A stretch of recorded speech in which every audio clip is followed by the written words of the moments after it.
Hello friends, this is your friend back with a new fanfic. What if Naruto returned from another world stronger than ever? Kakashi finally saw the change. Episode 2. If you like this story, don't forget to like, share, and subscribe, and leave your thoughts in the comments. Now, let's start. A rush of hot air blew by Gaara's face. He stared out at the afternoon sky with his dull green eyes, bordered by vast black rings of sleeplessness, and thought. To those who knew him, it was not uncommon to find him in such a state. Ever since he had become Kakashi, nearly 4 months prior, after more than a year of blood and toil, he would often go out onto his balcony to think, and indeed, it was there on his balcony that he received many of his visitors. He did not get many visitors, however. Due to his reputation, no doubt, which though he had done quite a bit to rid himself of, still lingered like a rotten smell or a bloody stain. He knew that it would never fully fade, no matter what he did. But that didn't matter to him at the moment. In fact, it had become increasingly unimportant to him, as he settled into his role as Kakashi. He felt that so far he was doing an adequate job. He had already solved several economic problems. He had repealed a protective tariff that his father, the fourth, had placed on goods specifically being imported from the local nomads whom his father had apparently disputed with on many occasions. He had increased safety measures for merchants crossing the desert by mapping out more desirable routes, but had also increased the number of sentries along that route, to prevent enemies from taking advantage of it, and he was taking measures to slowly weed out the corruption of the bazaars in the poorer sections of the city, whereas his father had let them fester like gangrenous wounds. His actions so far had been applauded by all sides. The people found a wider variety of goods, at cheaper prices, and that were restocked faster. The Council of Sunagaku found his methods fair and practical, for he made most decisions using an objective mind unhindered by emotions, and his closest friends and family were continually dazzled by how much he had changed. Just 4 months ago, right after the Chunin exams, the council had approached Gaara. They had offered him the position of Kakashi, albeit reluctantly, for after reviewing his actions in the past year, they could no longer say that someone was better. After the ceremony, Gaara had gone straight to work, not just to better the lives of his citizens, but also to help obliterate any and all myths about him. He wanted to show them who he truly was. He wanted to show them that he deserved to be Kakashi, and that he would not fail in his duty to protect them. That was why he had sought the duty, because he felt he needed it. He needed to atone for what he had done, for the years of fear he had inflicted onto those he now considered as his loved ones, his precious people. Baki-sensei had told him that so far, he was doing an admirable job. Though Gaara accepted this praise, he would often wonder what Uzumaki Naruto thought. For it was Naruto who had shown him this path. It was Naruto who had made him realize, by defeating him in battle, that there were far better things than killing and bloodlust in this world, things that he had never noticed, and yet had always been by his side. No, they were people, not things. His brother and sister, Temari and Kankuro. They were precious people, those who meant more to him than any other. It stood to reason that he, of all people, should be able to see whether he was doing well or not. He would often wonder if he was truly gaining the respect and admiration of the people he desired it from or not. It could all be a facade, like that of Yashimaru, his murderous uncle. He did not want to think like that, however. It was a disturbing thought, one from his darker days. No, he would trust them. Naruto had shown him that people could be trusted. And he would trust them back, because that was what friends did. He looked down on the city then. It was a bright and clear day, as hot as ever, but in his opinion it could not have been more beautiful. The sun reflected off the tan stone of the thousands of buildings he could see below him, and the entire city looked like an oasis. The sight of the city once would have made his blood boil and his eyes narrow. Now, it soothed his aches and warmed his heart, to see it at peace. He wondered if that's how Uzumaki Naruto felt when he saw Konoha. He smiled a little, watching the city. It did not fade when he heard the light, almost silent footsteps behind him, and felt a familiar presence. Baki, he said, his voice still as soft as when he had returned from Konoha. Since then, nobody could ever remember Gaara raising his voice or adopting the ferocious growl he had used just before he'd kill someone. Kakashi-sama, the dark-skinned Junin said, bowing to the far younger man. Baki wore a standard-issue sand Junin vest, the color of sand, over a light gray jumpsuit, but to distinguish himself, he wore a Hittite with a veil that covered one eye, instead of the standard regulation one, which had no veil. "How are you today?" Gaara asked, turning to look at the man, who had not risen from his bow. It was a question that never ceased to throw Baki off. He did not ever believe he'd get used to Gaara asking him how he was. He had learned eventually to accept a simple greeting, though that had taken the better part of 6 months. Gaara had been asking him how he was around that same time, and ever since he had always been caught off guard by the question. For the first few months he had stuttered meaningless drivel, but now he stayed silent and thought out his response as carefully as one might formulate a plan of attack. Somewhere in his mind he realized that no matter how he responded Gaara wouldn't mind, but it had become natural for him to be wary of Gaara. He was not the only one, of course. Yura, another of Gaara's advisors, who next to Baki spent the most time with Gaara, was as frequently baffled by Gaara's attempts at small talk as Baki. It was a continuing joke among them. There were only 2 people, possibly 4, if what Konkuro said was true, who had learned to deal with Gaara as one might a normal person. They were his brother and sister, Konkuro and Temari, and possibly 2 ramen chefs at a stand in the slums of the city whose names Baki did not know. He also vaguely remembered the pink-haired Leaf Nin spending some time with Gaara before he had become Kakashi, at the Chunin exams.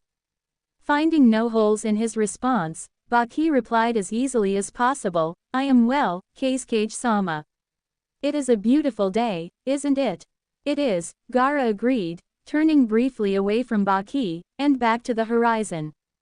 Baki noticed the slight curvature of Gaara's lips, and felt himself beginning to smile as well. Temari had been right.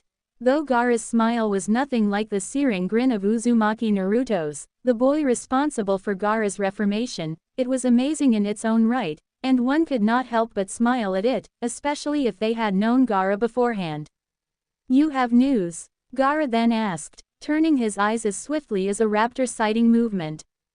Baki instinctively stiffened at the gesture, but melted a little after. "Yes," he said, "you have visitors." "Who?" At this, Baki had to frown. It was not because he did not know, but it was because he was having trouble remembering how to pronounce their leader's name. It had been an odd sight to most of the staff in the Kake's tower to see 6 men the size of toddlers walk in, covered in dust and smelling of sweat in the desert, and ask to speak with the leader of the village, as well as a boy named Sabaku no Gaara. They had been quite surprised, obviously, to find out that they were one in the same. "It is a group coming from the desert," Baki said.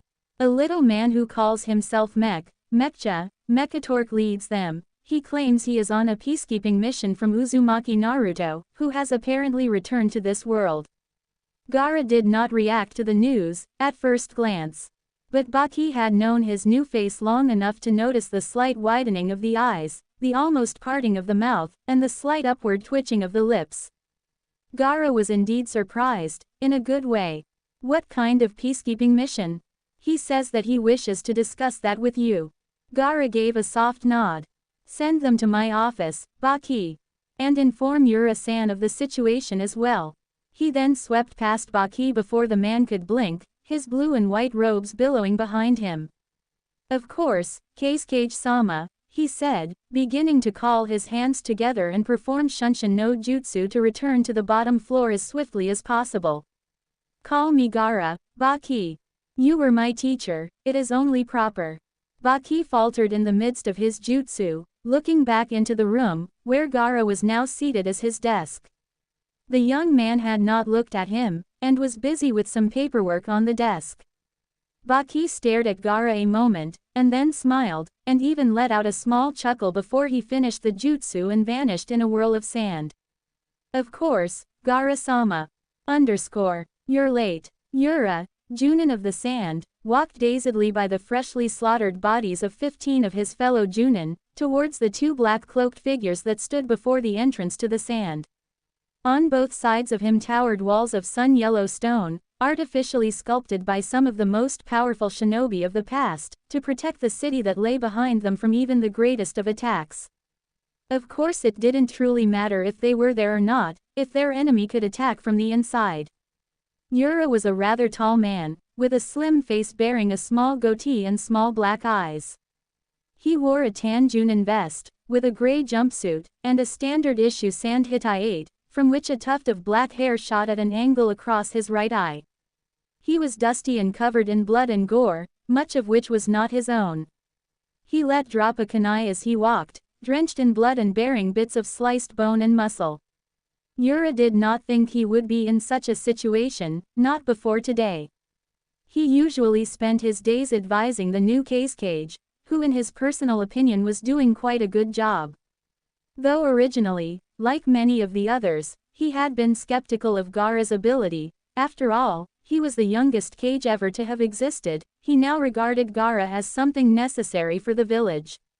The Yondaime Kage, Gaara's father, hadn't been the shining example of leadership. Yura had been a member of the Kage's advising council for nearly 4 years, and he could honestly say that Gaara was doing far better than his father had, and he had only been in power for a few short months. He listened to advice. He used his advisors in every way possible. He trusted them with the affairs of the city to the highest degree, something that the Yondaime had not. Perhaps, then, Yondaime had been wiser than his son. Yura had never intended for this to happen, to be sure. He had not even remembered such things until nearly half an hour ago, when his mind had been struck with a shocking pain. It had lasted for but a second, and after that second of thoughtless agony he had remembered. It was a curious feeling, to suddenly realize that after supporting the sand for many years, he would be the one to end up betraying it. Curious indeed. Earlier that afternoon, he had even met with the Kage briefly, to discuss a matter of security in the lower slums. Many merchants visiting the city were mugged or killed there, and rarely was there a shinobi around to do something about it. But Gaara had not begun their discussion the moment he had arrived. No, he had first asked how Yura's day had been. Yura's day, up until that point, had been fine. He had told Gaara so, and watched as the boy gave a small nod, and a little smile. Yura had smiled when Gaara had, for some odd reason, which he could no longer fathom.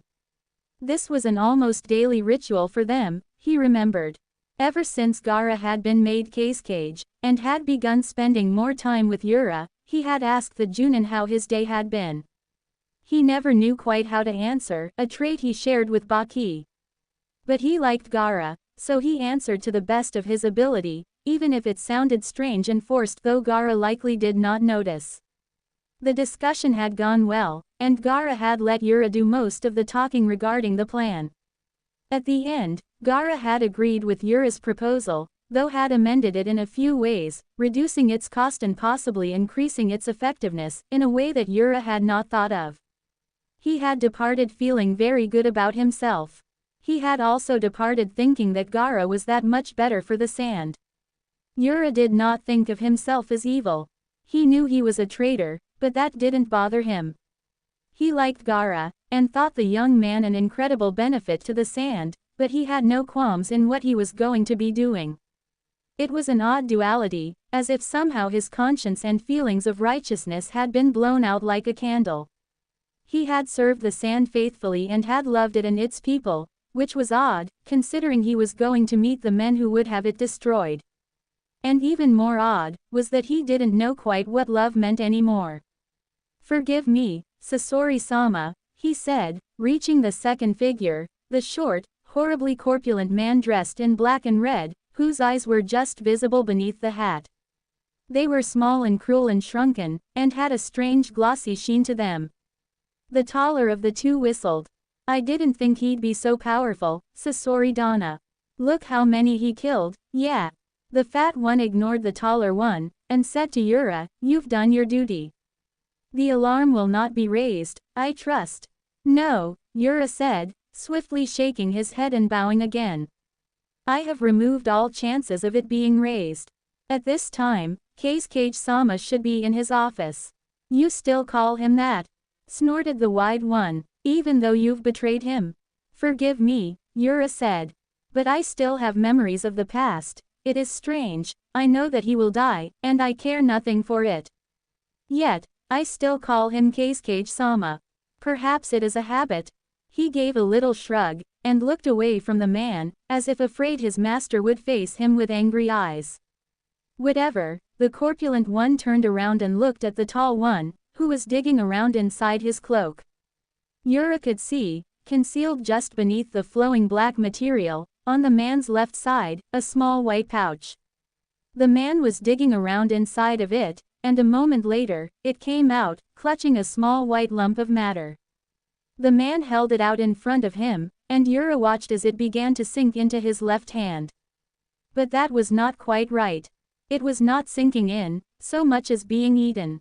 For on the man's palm, there was a mouth, about the size of Yura's own, there were no lips, gleaming white teeth, and a writhing pink tongue. Yura did not show surprise in seeing it. Why should he? One saw a lot of strange things, as a shinobi, and mouths upon someone's palms were not so strange in the grand scheme of things. Besides, he knew that as members of Akatsuki, these two were among the strongest shinobi in existence. As they were the best, they were allowed to have strange traits. The man closed the hand a bit, and Yura heard the gnashing of teeth as the hand-mouth chewed the white substance like gum for a moment. When he next opened his palm, the white substance had returned, but it was now a perfectly sculpted figurine of a bird with folded wings and head out. It was far from lifelike, possessing a particularly artificial artistic flair that resembled something drawn in a manga. But it was smooth and looked like it had taken quite a long time to create. The man tossed it into the air, and formed a seal with his right hand. The figurine exploded in a cloud of white smoke, which encompassed both black-cloaked men within a blink. But in the wildly unpredictable winds of the desert, it was soon blown away, revealing the taller of the Akatsuki members standing atop a much larger version of the figurine he had just created. But this time, it moved, turning its head with the swiftness of a bird's, to look at Yura, who flinched back in surprise at the sudden movement. The taller man had also removed his hat. Underneath was a feminine, smooth-looking face, topped by long blonde hair tied into a topknot in the back, and a long fringe that obscured his left eye. A hidden stone Hittite, marred across the middle, was tied to his head. "Do you like it, San-san? This is my special art project." "Yeah," the man said, smirking at Yura. "Just shut up and go, Deidara," said the fat one, in a snarl. "The sight of what you consider art bothers me quite a bit. I don't want to have to look at it longer than need be." "Sorry, Sasori Donna." "Yeah," the man, Deidara, said with a cheeky smile. "Then I'll just go and fetch the Ikibi, shall I?" "Do it, quickly." Deidara gave a salute. "Yes sir." The model bird that he now stood on suddenly began to flap its wings, and at once took to the air, moving so fluidly that despite its looks, it might have been a real bird. It rose high into the sky, disappearing into some clouds, but moving in the direction of the Cage's tower. "I suppose it's unfortunate," Yura thought, as he stood next to his master. "He is a good person, but he was unfortunate enough to have the demon Shukaku sealed into him. Perhaps he was destined to be their victim. It doesn't matter, anyways. They'll find a new Cage." Oddly, Yura felt nothing for his former leader, who was going to die. Well, maybe pity, but it was a fleeting feeling and gone by the time the summoned bird was out of sight. The room that Mekatork entered was large and circular, flooded with afternoon light from the great window opposite the door. Before this great window was a desk, made of a light wood and long enough to appear imposing. Sitting behind the desk in a large, red chair that only added to his importance was a very young man, perhaps Naruto's age. He had crimson red hair and pale green eyes, with dark bags beneath them to show a serious lack of sleep. But contrary to this, he appeared calm and resolute and a fixed Mekatork with eyes showing peace. The High Tinker was heartened by this fact. Come in, the young man said, standing to meet the old gnome and walking around his desk in a show of politeness. Mekatork did so, closing the door behind and walking briskly on his tiny legs up to Gaara. He at once gave a bow, having learned it custom by Naruto to bow for greeting rather than shaking hands. I am High Tinker Gelban Mekatork, king of the gnomes. Gaara gave a bow as well, comparatively as deep. I am Gaara, god I'm Cage of the hidden sand. Though the word, gnome, struck him as odd, he did not comment on it. And friend of Uzumaki Naruto, said Mekatork, looking up and smiling. I was rather surprised to hear that. I don't believe Naruto knows of your position. He has returned, Gaara asked, gesturing for the gnome to sit at one of the large chairs before his desk. Mekatork thanked him and easily lifted himself into the seat, while Gaara took his own seat behind the desk. Indeed, the old gnome said, smiling heartily. I take it then, he has not seen you. No, said Gaara, he hasn't. Understandable. Having returned to his world, which he has been away from for more than a year, must have been on his mind. No doubt he wanted to see his home before his friend, yes. Gaara stared at the gnome for a moment.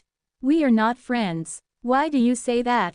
The last time we met, said Gaara, calmly, we were enemies. He seems to think differently since, said Mekatork.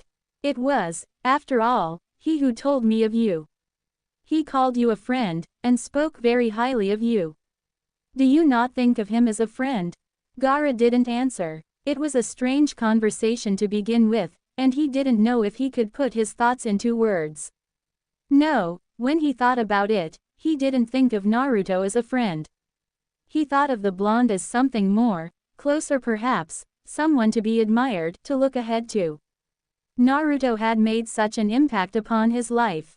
They had not met since that time they had fought. The last image of Naruto, etched into Gaara's mind forever, was that face of his, as he crawled towards Gaara. And those eyes of his. Eyes that Gaara wanted himself to have someday. Eyes full of life. Mekatork seemed to sense Gaara's predicament, and reacted accordingly. But, as pleasant as Naruto is, that is not the reason I came. There is something that I must explain, and it might take some time to do so. Do you have much time? I have enough to hear you speak, said Gaara, giving the gnome a tiny smile.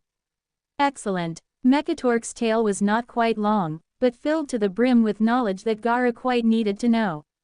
He learned of a brief history of this other world that Naruto had spent so much time in, and what its current state of affairs was. He learned of the new alliance that Naruto had created through much blood and pain. He then learned of the portal, far to the west of the village, well out of way from any trading routes, the portal that had allowed Naruto to return, and that would allow anyone to travel to and fro between the worlds. While I am well aware that it is already in a place that most would not access, I would think it better for both of us if there was some sort of settlement protecting it. This would be of no cost to you, of course. I would provide materials and men. I was simply asking your permission, as it is technically within your territory. And should you decide that entering into this alliance is worth your while, it could also become the bridge of trade between the two worlds for your village. Of course, if you decide to decline, then we would not build any such settlement, and when not in use, we would close the portal. He peered at Gaara cautiously. The young man had made no movement, and showed no signs of disagreement or agreement. His face was a freshly washed chalk slate, blank of everything save the features it had come with. Am I to understand that Konoha will be entering into this alliance as well? Gaara finally asked. Quite possible. I know that another representative of our world, as well as Naruto, will no doubt attempt to convince the leader of that village to join. Whether she will or not, I have no idea. Gaara nodded. This is not a matter that I can simply choose to accept at this point. You understand that I must speak with my advisors, as well as the council, before I can authorize such a large-scale operation, that is concerning the alliance. I find myself agreeing with it and its cause, but I cannot be impulsive in this matter. I must also speak with Konoha about it. They are one of our allies, and hence must be told. But I can give you permission to protect this portal of yours. I would not advise you to begin construction, for it will take time for me to convince others of the benefits of this deal. In the meantime, I shall send a team to help protect it and oversee it. Of course, said Mekatork, nodding his little head. You are a remarkably accepting leader, Lord Gaara. Not many would support a cause they know little about. Why so easily? If Uzumaki Naruto supports it, said Gaara, looking at the gnome passively. Then I have no doubt it is a good one. I trust him. Mekatork nodded softly. I am glad, but Naruto hardly factors into this situation. There are many things that could happen, that could put your village in danger due to the backlash. You must be willing to. I am, said Gaara, swiftly. And in the end, I still support it. I know what may happen. But I also know how I might react to those consequences. I will do anything to protect my people, and this village. But I have learned that trust can do much, and that is why I accept it so easily. I know that Uzumaki Naruto would not accept anything that would endanger this world. I have confidence in him. Mekatork paused, looking at the young Kakashi, and then gave a little chuckle. He hopped from his chair. He is a remarkable boy, isn't he? He inspires such trust in so many. The old gnome gave a shake of his head. But I am glad that you are not doing something this impulsive.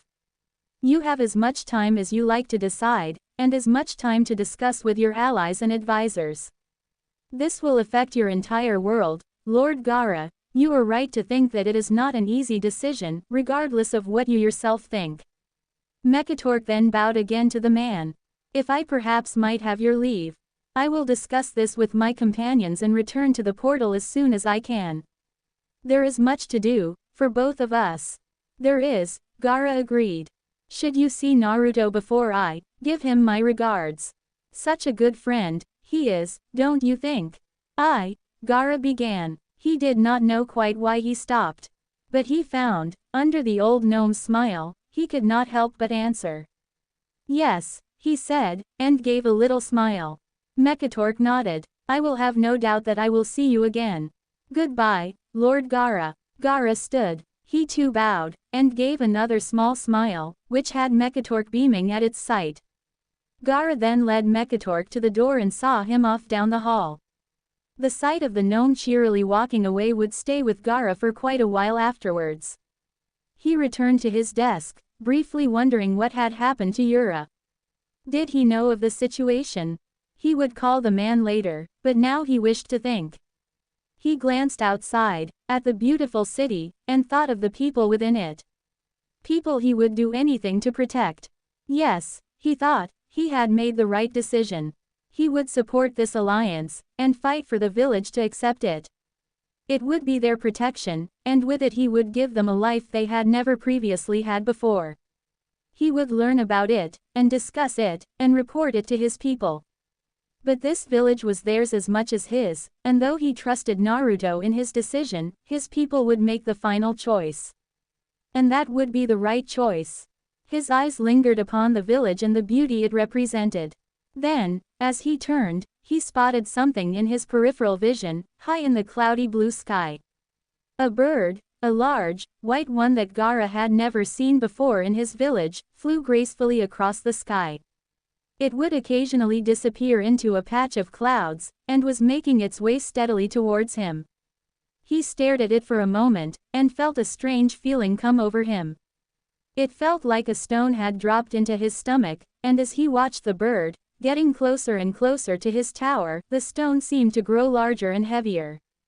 His eyes narrowed, and he turned, beginning to undo his white cage robes. He did it with swift, hurried motions, revealing beneath a solid red outfit.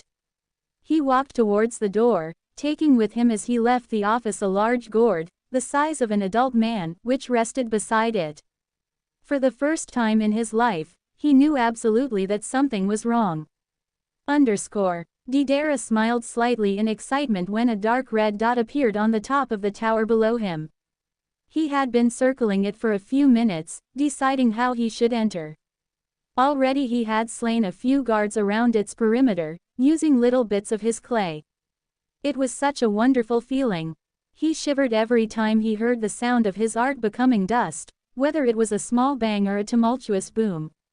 He had no idea how anybody could not enjoy it. It was one reason he didn't understand his partner Sasori. How could anyone want art to immortalize something?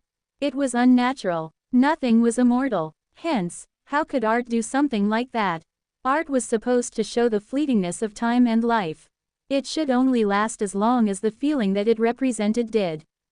And as he watched his target take his place upon the roof, he felt a surge of life throughout his limbs. This, he knew, was going to be fun. He almost attacked then and there, not wanting that feeling he held to go to waste. He guided his bird downwards. There was no point in hiding or escaping at this point. Besides, he was confident, yet another feeling he knew he had to put into this next set, that he could take on a young boy, who had yet to fully grow into his boots and breeches as Cage, of all things. He brushed aside the fringe that covered his left eye, but rather than a left eye being there was a small, rectangular device with a shiny glass lens set within. Like a camera, it was an ocular enhancement device, something he had had implanted long ago to help him see his target better from the sky. So, long before a normal man could see Gaara's face, Deidara was staring at it with a hungry passion. Oh yes, he thought. This would be fun. So you noticed me, yeah? He shouted down to Gaara, laughing. Gaara stared up at him, coldly. There are no birds like that here.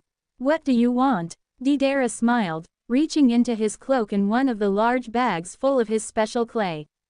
From it he plucked 2 models he had created in transit, ready to greet this young Jinchuriki. He held them out with a flourish, his smile growing wider. I'm surprised nobody's told you. I'm here to capture you. You don't need to know more than that, yeah. Akatsuki, then, thought Gaara, with a dark frown. Of course he had heard of the rogue group. Jiraiya had come and gone ages ago, telling the sand about them and their apparent goals. To capture the Biju, some of which resided within the bodies of shinobi. These were called Jinchuriki, like Naruto and Gaara. How about we get this show on the road? Deidara thrust his figurines into the air, and moments after they left his hand they burst into clouds of smoke.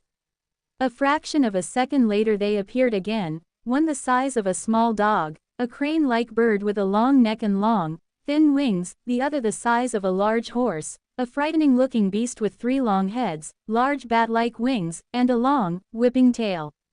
The crane shot towards Gaara like a bullet, tucking its wings to its side and stretching its neck out as far as it could go. Gaara swept a hand up. The large gourd upon his back suddenly released from its top a large stream of sand, which gathered in front of Gaara forming a perfectly rectangular shield, about a foot thick. The crane swerved, attempting to duck under, but Gaara's sand reacted in turn, and converged around it.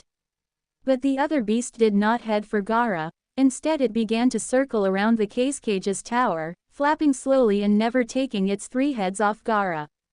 So Gaara attacked. Thrusting out a hand, Gaara sent a long tendril of sand at Deidara. The bird that the stone nin stood on floated up, avoiding the tendril, and Deidara laughed, making a seal. The 3-headed monster suddenly moved, faster than Gaara would have believed, and shot towards him. Gaara swept the shield of sand containing the captured crane across to face the 3-headed beast.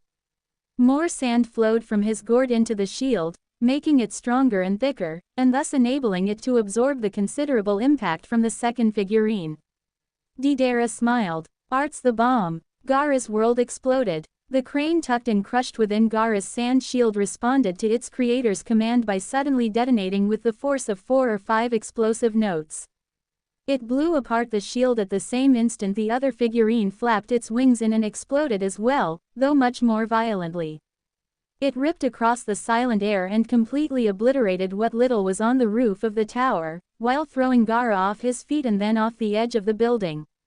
If it hadn't been for his final layers of defense, the unconsciously reacting sand that had plagued him all his life, as well as the second skin that he always wore, he would have been defeated right then.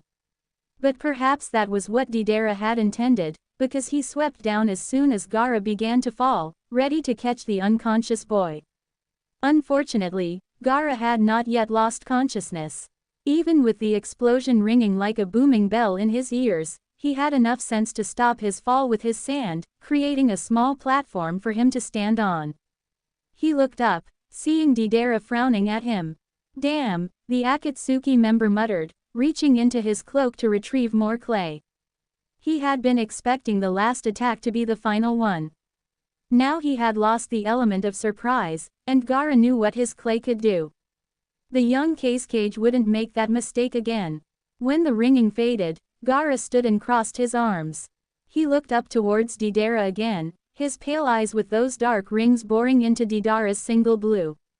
The hardened Akatsuki member could not repress a slight shudder in seeing those eyes. A shudder of excitement. "This is," Deidara grinned, "starting to get really fun, yeah." He thrust 2 more figurines into the air, which became animated as a pair of hawks, which flew towards Gaara in speedy, twisting arcs. Gaara raised his hands, making his sand platform rise swiftly up to Deidara's level. He then thrust out one, towards the former stone nin. 2 tendrils of sand burst from his gourd and curled around his body, forming 2 tubes. Gaara's eyes narrowed. "Sabaku Jurensha." The sand coils burst apart, suddenly flinging a hail of small pellets of super-compressed sand as fast and deadly as kunai. Deidara's mount dove beneath the cloud of bullets, while his 2 previous art projects flew upwards towards Gaara, beneath his platform. In another moment they had been sliced apart, and were falling away from the young Kakashi. 2 blades of sand receded into the platform, while Gaara stared steadily at Deidara, as if he had not noticed the previous threat. The Akatsuki member snarled. He guided his bird away from the tower, out towards the city. He gathered several small bits of clay into his left palm, letting the mouth upon his palm take it in and reshape it. With his right, he held out an already formed figurine, that of a fearsome-looking creature with a lion's head and body, but a scorpion's tail, bat-like wings, and small horns above each ear. When it sprang to life, Deidara sent it to Gaara again. Gaara did not move, and so the creature did. It flew below Gaara, straight towards the window of the Kakashi's tower. Deidara gave a triumphant yell as the figurine crashed through the window, and he made the seal for it to detonate. But it did not. Instead of a near-shattering boom, which would have completely destroyed the entire floor of the tower and hopefully cause it to collapse, there was but a muffled groaning sound. Instead of lots of light and sound and hopefully lots of death as well, there was nothing. For a moment, Deidara was left with a feeling of complete dissatisfaction. His Christmas presents had turned out to be coal. His art had been called mediocre. He hadn't gotten that kunai set he had been admiring for his birthday. He looked at Gaara, who stood, as silent and unmoving as ever. Arms crossed, his gaze forward. But a moment later, Deidara recognized that something was not right about the boy. It was not that he was keeping perfectly still, but it was that he was suddenly without his gourd. It was compounded by the fact that a second later, a figure appeared in the broken window. There stood Gaara, with his gourd, a smoking sphere of sand hovering behind him. Deidara scowled at the boy. He looked at the Gaara that faced him, suddenly realizing what he had done. A sand clone, and the use of Kawarimi no Jutsu to quickly escape before Deidara had been able to notice. And obviously, he had used that special sand that had kept him safe from Deidara's first attack to smother the explosion. Deidara glared at the hovering orb, which began to dissipate and return to Gaara's gourd. He narrowed his eyes. Gaara then stepped back onto his platform, which had flown down to greet him. The sand clone vanished into the platform, and as soon as Gaara was fully on it, it shot towards Deidara. Gaara raised his arms into the air suddenly, his eyes never leaving Deidara. The desert suddenly came alive, in a surging geyser of sand. From the edges of the village, where the desert began, to the very streets below, sand responded to Gaara's call, flowing up towards him like many monstrous snakes or flowing sky dragons. Deidara's eyes widened, and he guided his mount as far away from the Kakashi as he could. The swirling mass of sand, like a rain cloud full to bursting, hovered above Gaara, waiting for his order. Below the raging battle, The people of the sand gazed skywards, amazed by the sudden gathering of sand above them. Those with the best eyes could see the two figures, hovering in midair, and some could even recognize one as their cage. Below the tower, there were two such people, Tamari of the sand, and her brother, Konkuro. They knew their youngest brother's form anywhere, and they too knew the sight of the black-cloaked man. They had heard the same news from Jiraiya. So Akatsuki had arrived. What is going on? A voice asked. Behind them. Baki was there, but it had not been him who had spoken. Behind him was a group of extremely small people. At the head of them, a small, white-haired man wearing green goggles stood, and it was he who had spoken. Who is? Konkuro began, but Tamari stopped him with a look. Gara-sama is up there. Who is that with him? Asked Baki, looking at Tamari. Akatsuki, she said, returning her gaze to the fight. We were unprepared. I didn't think they'd be attacking by now. Damn, grunted Baki. Who the devil is Akatsuki? Mekatork piped. Above, Gara attacked. The cloud of sand exploded into life, hundreds of demonic grasping claws reaching out to grab and crush Deidara atop his little bird. His mount sped backwards while he readied another group of models to employ against the young cage. In his hand now appeared one reptile with flitting, dragonfly-like wings, and one large bird resembling the one he stood on. But he did not immediately bring them to life. No, he needed to get closer, and somehow avoid that annoying shield that seemed to always gather around the boy. It would be pointless to waste more clay testing out his theory, which was that the sand in the boy's gourd was different from the sand he was now using to attack. He could vaguely sense something off about that sand, whenever it was summoned, and he figured that it had something to do with the demon that inhabited the boy, the cursed priest Shukaku. He weaved through a forest of claw-like appendages, and as he went beneath the giant sand cloud, it began to descend towards him. It opened like the maw of some great monster, attempting to swallow him whole. He thrust one of his two figurines into the air, giving it life and sending it up into the devouring sand. The bird became gigantic, even bigger than his own mount, and flew straight into the open cavern. As soon as it struck a barrier, the innermost wall, it burst in an immense explosion, ripping the cloud apart for a moment and destroying many of the claws that were attempting to grab the Akatsuki member. With a triumphant grin, Deidara sent his other figurine out in front of him. Upon wings that fluttered 100 times a minute, the reptile, about as big as a large dog, shot towards Gara. He remained solid as a statue, with arms crossed and eyes piercing. The model buzzed straight into the barrier of sand that suddenly surrounded Gara in the time it would take one to blink. But it did not explode, and instead continued to grasp, clawing at the wall in a vain attempt to get through. Deidara soared beneath Gara, suddenly flinging out his right hand and beginning to make a seal. Gara's gourd suddenly burst, and the red-haired young man thrust a hand downwards. Before Deidara could move away, a glob of sand the size of a man's body wrapped itself around Deidara's right arm.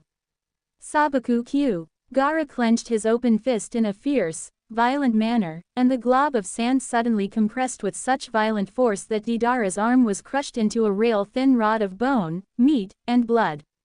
The Akatsuki member screamed in agony, writhing and attempting to wrench his ruined arm away from the bloody prison that held it. His mount dove downwards, taking with it all but Deidara's right arm. The wound spewed a fountain of blood, staining the white surface of his perfect figurine. Gara didn't bat an eye. He had seen so much blood in his life that it no longer mattered to him. This man was an enemy, and he would deal with enemies in the way they were supposed to be dealt with. Deidara clutched the bleeding stump in agony, his eye furiously boring into Gara's lifeless, corpse-skin green ones, even as he reached into his cloak. But from it he now pulled a small vial of dark green liquid, cursing more violently than a sailor, which he appended into his mouth and then tossed away. The pain immediately began to fade, and the bleeding suddenly stopped. Smoke began to rise from the wound, and Deidara now felt the need to grin as Gara's mask broke into a look of surprise, watching as Deidara's right arm began to grow back. Spears of bone emerged from the stump, whereupon muscle, blood vessels, nerves and finally flesh began to grow upon them, eventually becoming a whole arm. What is that? Gaara thought. No such medicine should exist. But even before this process had completed, Deidara was already moving. His mount had taken him far away from Gaara and his mass of sand. He needed to think up another plan, and quickly. He had only 2 potions containing the troll's blood, and he didn't want to use the other one for as long as possible. And he could not continue this foolishness of attacking and being attacked. He was not made of clay, and soon it would run out. It's a good thing I stocked up on this stuff before we left, he thought. I would like to run out around now, especially when this is getting so fun. He glanced around him. He had a few tricks yet he could employ, but one specific one came to him just then. He grinned. Reaching into one of his pouches, he removed a large chunk of his remaining clay, and let his hand devour it. When it was regurgitated, it had become the model of what was clearly a winged dragon. We must aid him, said Mekatork, glancing at the others. How can we? Said Baki. There is little we can do now. We have to trust Gaara-sama. He has the ability to defeat this man. Of that I have no doubt, said Mekatork. But you forget what I think both Lord Gaara and his opponent know, that Lord Gaara is not the only target in this situation. It was Temari who realized what he was saying first. She looked up. Shit, we need to get everyone out of here now. What do you? Said Konkuro, frowning. Now, damn it, now, screamed Temari, looking desperately around her. Deidara thrust his figurine into the air. It became the biggest of his creations yet, a fully grown Azerothian dragon, with spines jutting from every corner of its body, and its mouth opened and roaring soundlessly. It beat 2 great bat-like wings, hovering beside Deidara and his mount. Deidara lifted a hand, his blue eye cold and narrow, and held it out for Gaara to see, the thumb turned down. The dragon dove, and did not rise. Gaara's eyes widened, and he fell with it, the floating dune falling with him. The dragon streaked straight towards the streets below, flapping its great wings and opening its mouth as if to sound the demise of those below. Gaara's hand shot out, and in a great rolling wave the sand went, spilling down in a ferocious flood towards the ground. Gaara was faster. The sand slammed into an invisible ground, 100 feet above the normal one, at the exact moment the dragon came. This time, the world truly did explode. In a flash of light as bright as the sun and a sound that traveled for hundreds of miles in each direction, the dragon detonated in a burst of power that should have vaporized everything below and around. But it did not. The massive sand barrier that Gaara had conjured took every bit of the blast, sparing everyone below. For Gaara, holding up the sand became 100 times more unbearable. It felt like his arms would be pulled from his sockets, and it felt that every bit of his chakra had been expelled from his body. But still he held on. Tremors wrecked his body and arms, which soon became numb. Blood pounded in his temples, and sound raged through his ears, clouding his thoughts. Weakening him. But still he held on. The explosion sent such a shockwave that the windows of the cage's tower, on every level and every side, shattered completely. It rippled through the city, causing the citizens to gaze up, from the streets, and out of the windows of their homes, in horror and awe of the mighty plume of fire that had arisen in the sky above their fair village. Though they would not know for sure who had saved them until later, they all felt they knew. Even those who did not know him felt they knew. Below the great barrier of sand, Gaara's precious people stood in awe of their friend, brother, and leader's abilities. Konkuro was less astounded by Gaara's powers, for he knew more about them than any other, and more by his sheer force of will. He had saved them all, in that instant. For Konkuro, it simply made true all that Gaara had been seeking to accomplish. With this astounding feat, he had shown the world the lengths he would go to save his village. Baki had never seen such a display of power in his life. He had seen Gaara's lesser displays quite a few times, but nothing of this magnitude. He thought that the shadow he was now cast in was not the shadow of Gaara, attack, but of Gaara himself. He had become so powerful. Temari felt shivers of fear throughout her body. not fear for her own life, but fear for her brother's. Though amazed by the sight, she was more concerned with Gaara's ability to keep up with the Akatsuki members. This would have drained him quite a bit, and right now, it was certain that Deidara would be putting into action his second plan of attack. Mekatork came to the same conclusion. I think I know precisely why, Mekatork thought, this world appeals to me so much. To create such people as this, my friend. You have inspired me yet again. Gaara was not able to relax for a moment. As the explosion faded into sound and smoke, Deidara appeared, flying straight at Gaara. From his hand flew a long-necked crane with 2 pairs of wings. It flew faster than any before it, streaking straight for Gaara. Gaara did not even try to defend, weakened from his previous technique, and knowing that his ultimate defense would rise up to defend him regardless, he spent a moment to rest. He spent every moment of it gazing on his city, hoping that he had saved all of it. He then looked to the side, meeting Deidara's eye once more, and noticing the frightening glint it now held. He turned to face the attack. The bird was now 10 feet away, and unimpeded, would have reached him in 3 more seconds. But encountered an impediment. Streaking from below, a mere 5 feet from Gaara's floating, hunched form came a beam of electric blue light, which blasted apart the incoming explosive. Deidara did not have time to scream in fury, for in another moment a second beam had sliced his own mount in 2. He stumbled back, as it began to fall, as if surprised that his manufactured model could perish in such a way. He recovered his wits a second later and leapt from his perch, reaching into his pouch to gather more clay for another mount.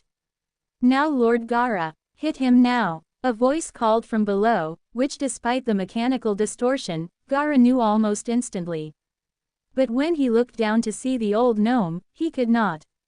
For instead of a gnome there was a massive, vaguely humanoid machine atop his artificial, floating desert shield. It was a deep blue in color, about 9 feet tall, and one of its arms, which resembled little more than a tube, was raised and spewing smoke towards Deidara. It resembled a suit of foreign armor for a giant, when in fact it bore one of the smallest humanoid creatures in any world. Gaara's body reacted then as swiftly as his sand barrier to the gnome's command. He thrust out his hands, preparing a technique that had been inspired by an enemy he had fought some time ago. Sabaku no Soarabi. The floating desert suddenly rose up, and the surface began to shift and almost bubble like boiling water.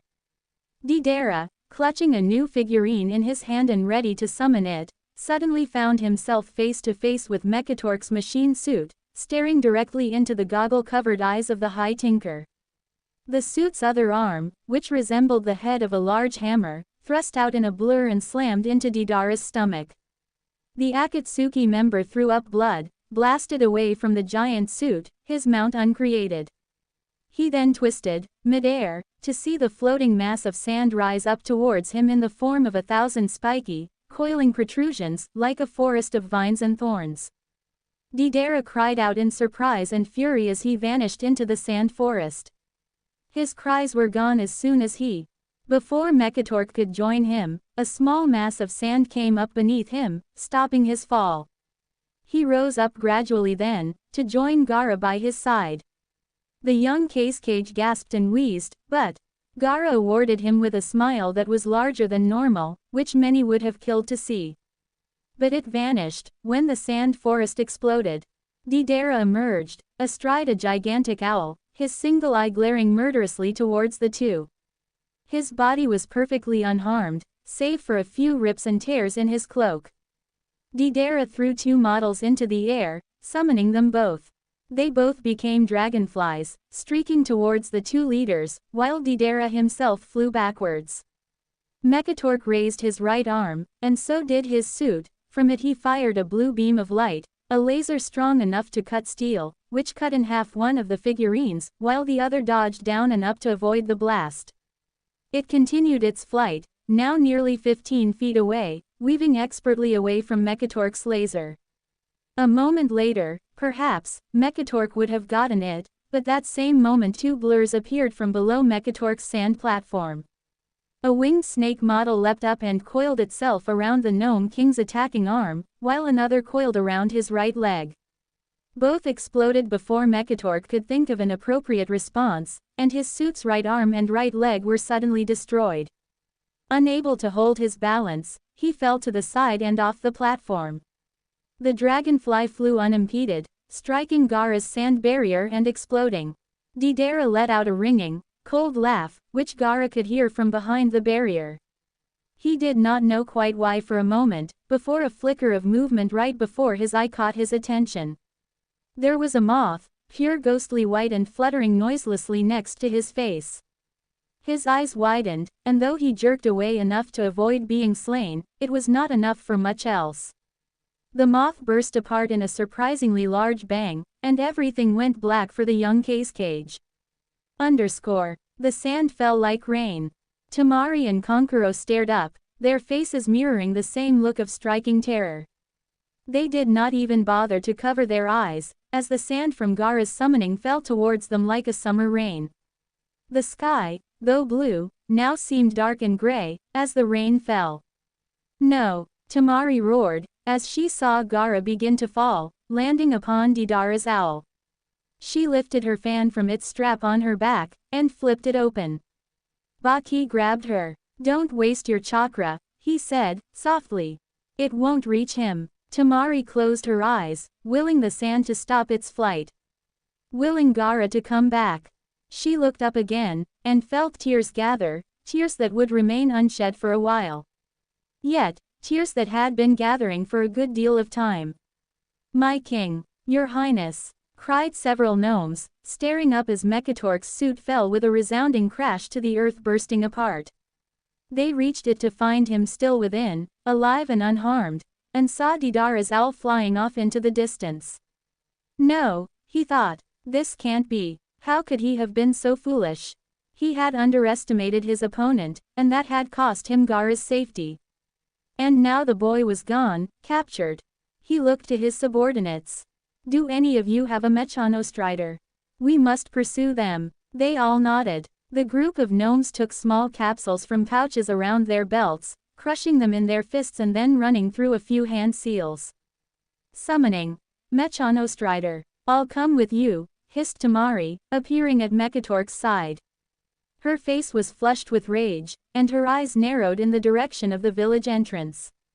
"He's my brother, and I need no more reason than that," said Mekatork. "Let's go." Temari nodded, and turned to locate Konkuro. But the young man was gone.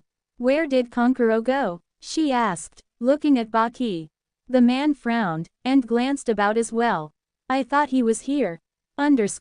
What took you?" the fat Akatsuki member asked in his muffled, dispassionate voice. "Damn it, that bastard didn't say there'd be gnomes in there, yeah. I nearly got killed 'cause one of them decided to try and be a hero and attack me.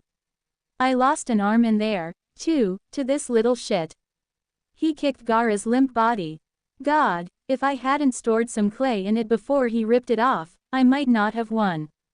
"Fascinating," his partner said, sounding everything to the contrary. "Let's go. I'm already sick of this place." "Gladly," grumbled Deidara. "We'd better get out of here quick. A bunch of those bastards are probably going to follow us." "Let them," said the fat one. "I'll be able to break 400 in my collection, if they do." "Yeah, but," snapped Deidara, "that bastard wants us back as quickly as possible, to extract the bijou. Let's just get out of here, fast." His partner and so-called master was already shuffling away, ignoring the man. Deidara followed, cursing silently under his breath. The village was nearly out of sight when a voice called out to them. "Stop. Let him go." Deidara frowned, turning back. Sasori had stopped, but did not turn. A young man, dressed entirely in black, stood behind them. He clutched 3 scrolls in his hands, gripping each with enough force to crumple them.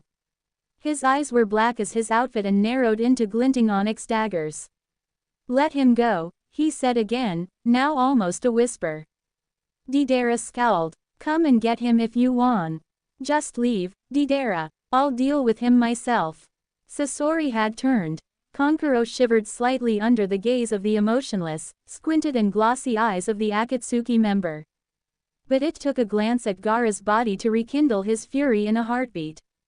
He flipped open his 3 scrolls. And Akasuna no Sasori stood, and waited. How's he doing, Tenzo? Yamato, Kakashi-senpai. He's doing well, haven't you been watching? A little, Kakashi said, tucking the small orange book back into a pouch on his vest.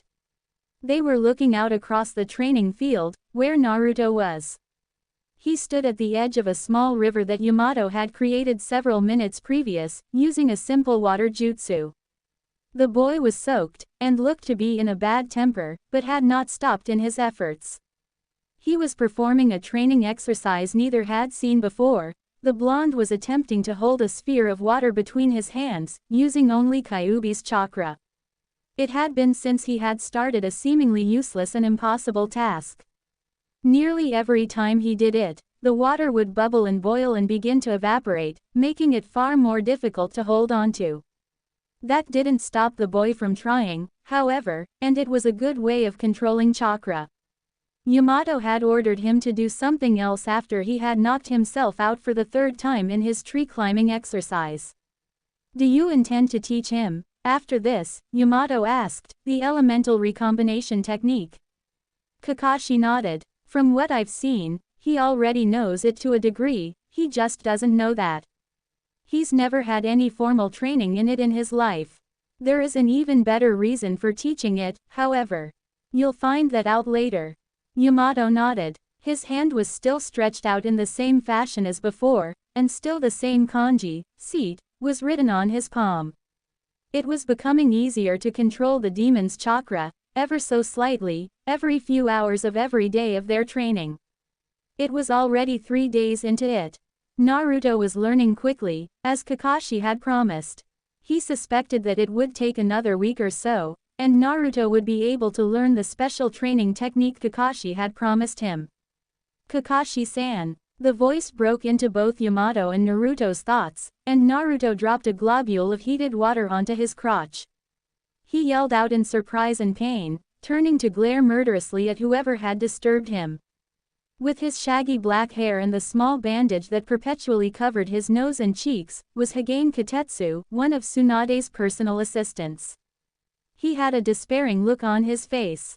What is it, Katetsu? Asked Kakashi, noting the young man's worried eyes. Tsunade-sama has asked for you and Naruto-kun.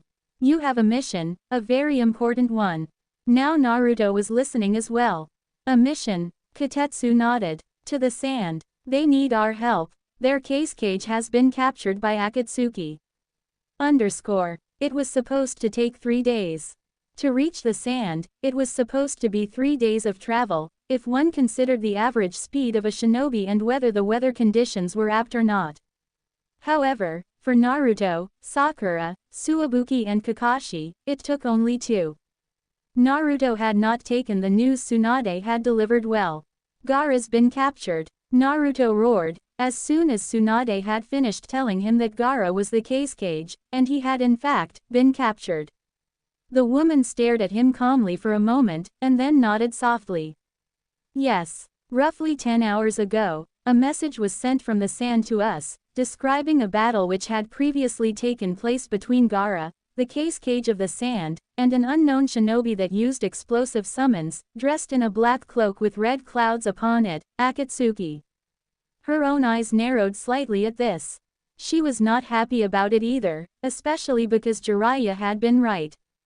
He had, since Naruto had returned and even before, been telling Konoha's allies, the waterfall, the sand, and the mist, that Akatsuki could attack at any time, and that their primary apparent goal was the capture of the Jinchuriki and the Biju, the legendary sources of power that in the past, had been coveted by shinobi villages so much that they had fought wars over them. Jiraiya's information network hadn't revealed anything other than that they were preparing for something, and after nearly 2 years of lying low, they had surfaced again. But nobody had expected it to be so sudden, or so direct. The worst fact in everyone's mind about the Akatsuki was that aside from 2 members, Uchiha Itachi and Hoshigaki Kisame, who had revealed their identities 2 years ago when they had attempted to capture Naruto. Next to nothing was known about their members. There was only a number, 9. There were 9 Akatsuki members, excluding Orochimaru, who had apparently once been a part of the group. In any case, it was impossible to prepare any sort of defense against them. From the news she had received, Akatsuki had just capitalized on that fact, by capturing Gaara in the very village he ruled. The Sand has requested aid, and they have included a note from A. She frowned. High Tinker Gelban Mekatork, who has specifically requested Uzumaki Naruto to be in the team sent. Sakura looked at Naruto, who blinked at the name. A friend of yours? She asked. Naruto nodded. He's the king of the gnomes, in the other world. He frowned. He must have gone to talk to Gaara about the alliance. I didn't think Gaara would be Cage, though. His eyes flickered towards Tsunade, and he seemed to come to himself from a daydream. We have to go now. He shouted, desperately. Tsunade nodded. Your mission is self-explanatory. Go to the Sand, find out as much as you can, and then track the Akatsuki members. Retrieve Sabaku no Gaara at all costs. Her eyes shifted towards Yamato, who stood by the door in the back. I want you to stay here, Yamato. Yamato blinked. Hokage-sama, you can take this chance to start preparing for the second part of your own mission. I don't want you leaving the village, not now. When Naruto returns, you'll resume his training. Of course, he said, with a small bow, though it did not hide the frown on his face. Kakashi, she said, looking at the silver-haired Junin. Exercise the most extreme caution when dealing with these guys, especially when Naruto is there. I want under no circumstances for this to end up being a double rescue mission. She looked at Naruto then, with particular force. And Naruto, I don't want you doing anything reckless. These guys are not to be underestimated or treated lightly, especially because you'll be one of their targets. If things look like they're about to go wrong, I don't want you there any longer than need be. Don't get yourself killed or worse, captured, that's an order. I'm sending you and your team because I know you guys are trustworthy. Don't do anything stupid, Naruto, which would put you in jeopardy. In this case, put your life before someone else's, that's not an order, Naruto. She sighed. I want you to promise me that. There was a long pause. Naruto stared at Tsunade for a moment, slightly shocked by her words. Promise, she said again, her eyes narrowed and her voice carrying more force than before. Her hands had tightened, and it seemed that if he didn't respond, or responded poorly, she would react violently. Right, Naruto finally said. The boy's teeth were clenched and his fists were balled, and his eyes lowered to the ground. Tsunade knew that out of everything she could make him promise, that was the most testing of his philosophy. It was not in Naruto's nature to put his own life before someone else's, especially if that other person was a friend. Sakura, she then said, relaxing and looking at the girl, the one that out of the 3 she felt she knew the best. Take care of them. I want both of them to come back in one piece. Yes, said Sakura, with a nod and a small smile. Get the hell out of here, she then said, waving them off. You've got an S-class mission to complete. When they had gone, she let her eyes and Hokage mask fall. Her forehead wrinkled with worry, and she gripped the desk with such force that her fingers bit into the wood. She had hated to make Naruto do that, make a promise, especially one that went against his own moral code. However, in this case, she couldn't afford to let him do whatever he felt like doing. Not after he had just come back into their lives. Not when his life was in the most danger out of all of them. You'd better keep your promise, Naruto, she thought to herself, knowing full well that he could not hear her. Please, keep your promise. They had quickly prepared themselves. After gathering a few days' supplies from their apartments, they had met by the gates, only to discover Benedictus waiting for them. Just come to say my goodbyes, he said, with a nod. I will remain here, until you return. There is something bothering me here, and I cannot begin to understand what. Be safe, Boy, I know that Kira would not wish to find her friend in pieces when I return to see her. Naruto nodded. Okay, old man. He tried to smile at him, but the biting worry in his stomach made it seem painful. Benedictus placed a hand on the boy's shoulder, and then walked away, leaving them alone. What a nice old man, said Kakashi, offhandedly. His eyes flickered to Naruto. Shall we get going? Yes, said Suibuki, echoing Naruto's statement as the doors to the village opened, and they were off. Later that night, after traveling well into it due to Naruto's worry, they stopped and made camp. Naruto then heard the full story behind Gaara's ascension to Cage. It was right after the Chunin exams, said Sakura, sitting next to the blonde by the small fire that they had built. When I met him, he told me that he had planned to become Cage, and since you had left had been training as hard as possible to become worthy of that title. She gave a slight smile. He's changed quite a bit, since you last saw him, Naruto. All of that anger is completely gone, and I think that's what everyone began to see. He's even made some friends in the village. She giggled. He took me to a ramen shop, a little like Ichiraku's, that was run by some nice girls who had taken quite the fancy to him. It was after I left that I received a letter from Tamari-san, telling me that Gaara had been made Cage by the Council of Sunagaku. She smiled at the memory, and then looked at Naruto. The boy was staring at the fire, his eyes downcast. They then flickered up to meet hers, and Naruto tried to brighten up. You inspired him, Naruto, said Sakura. He wanted to become Cage because of you. He saw how you fought, and what you fought for, and realized that he had been wrong all this time. He did it to make amends to everyone he hurt, and everyone he terrified, but mostly to protect those who had become his friends, Naruto. She smiled sadly at him. He did it because of what you showed him. Though the worry did not fade, Naruto allowed himself a small, true smile. He ruffled Suibuki's head, saying, "Stupid fox," in an affectionate tone, and then grinned a grin free of pain at Sakura. He suddenly felt better, and, as Sakura had hoped, even more determined to reach the sand and find out where Gaara was. They traveled all the next day, and well into the night. Naruto refused to stop, saying that the faster they got there, the easier it would be to keep Gaara's trail. Kakashi was a little surprised at this foresight, and conceded to it.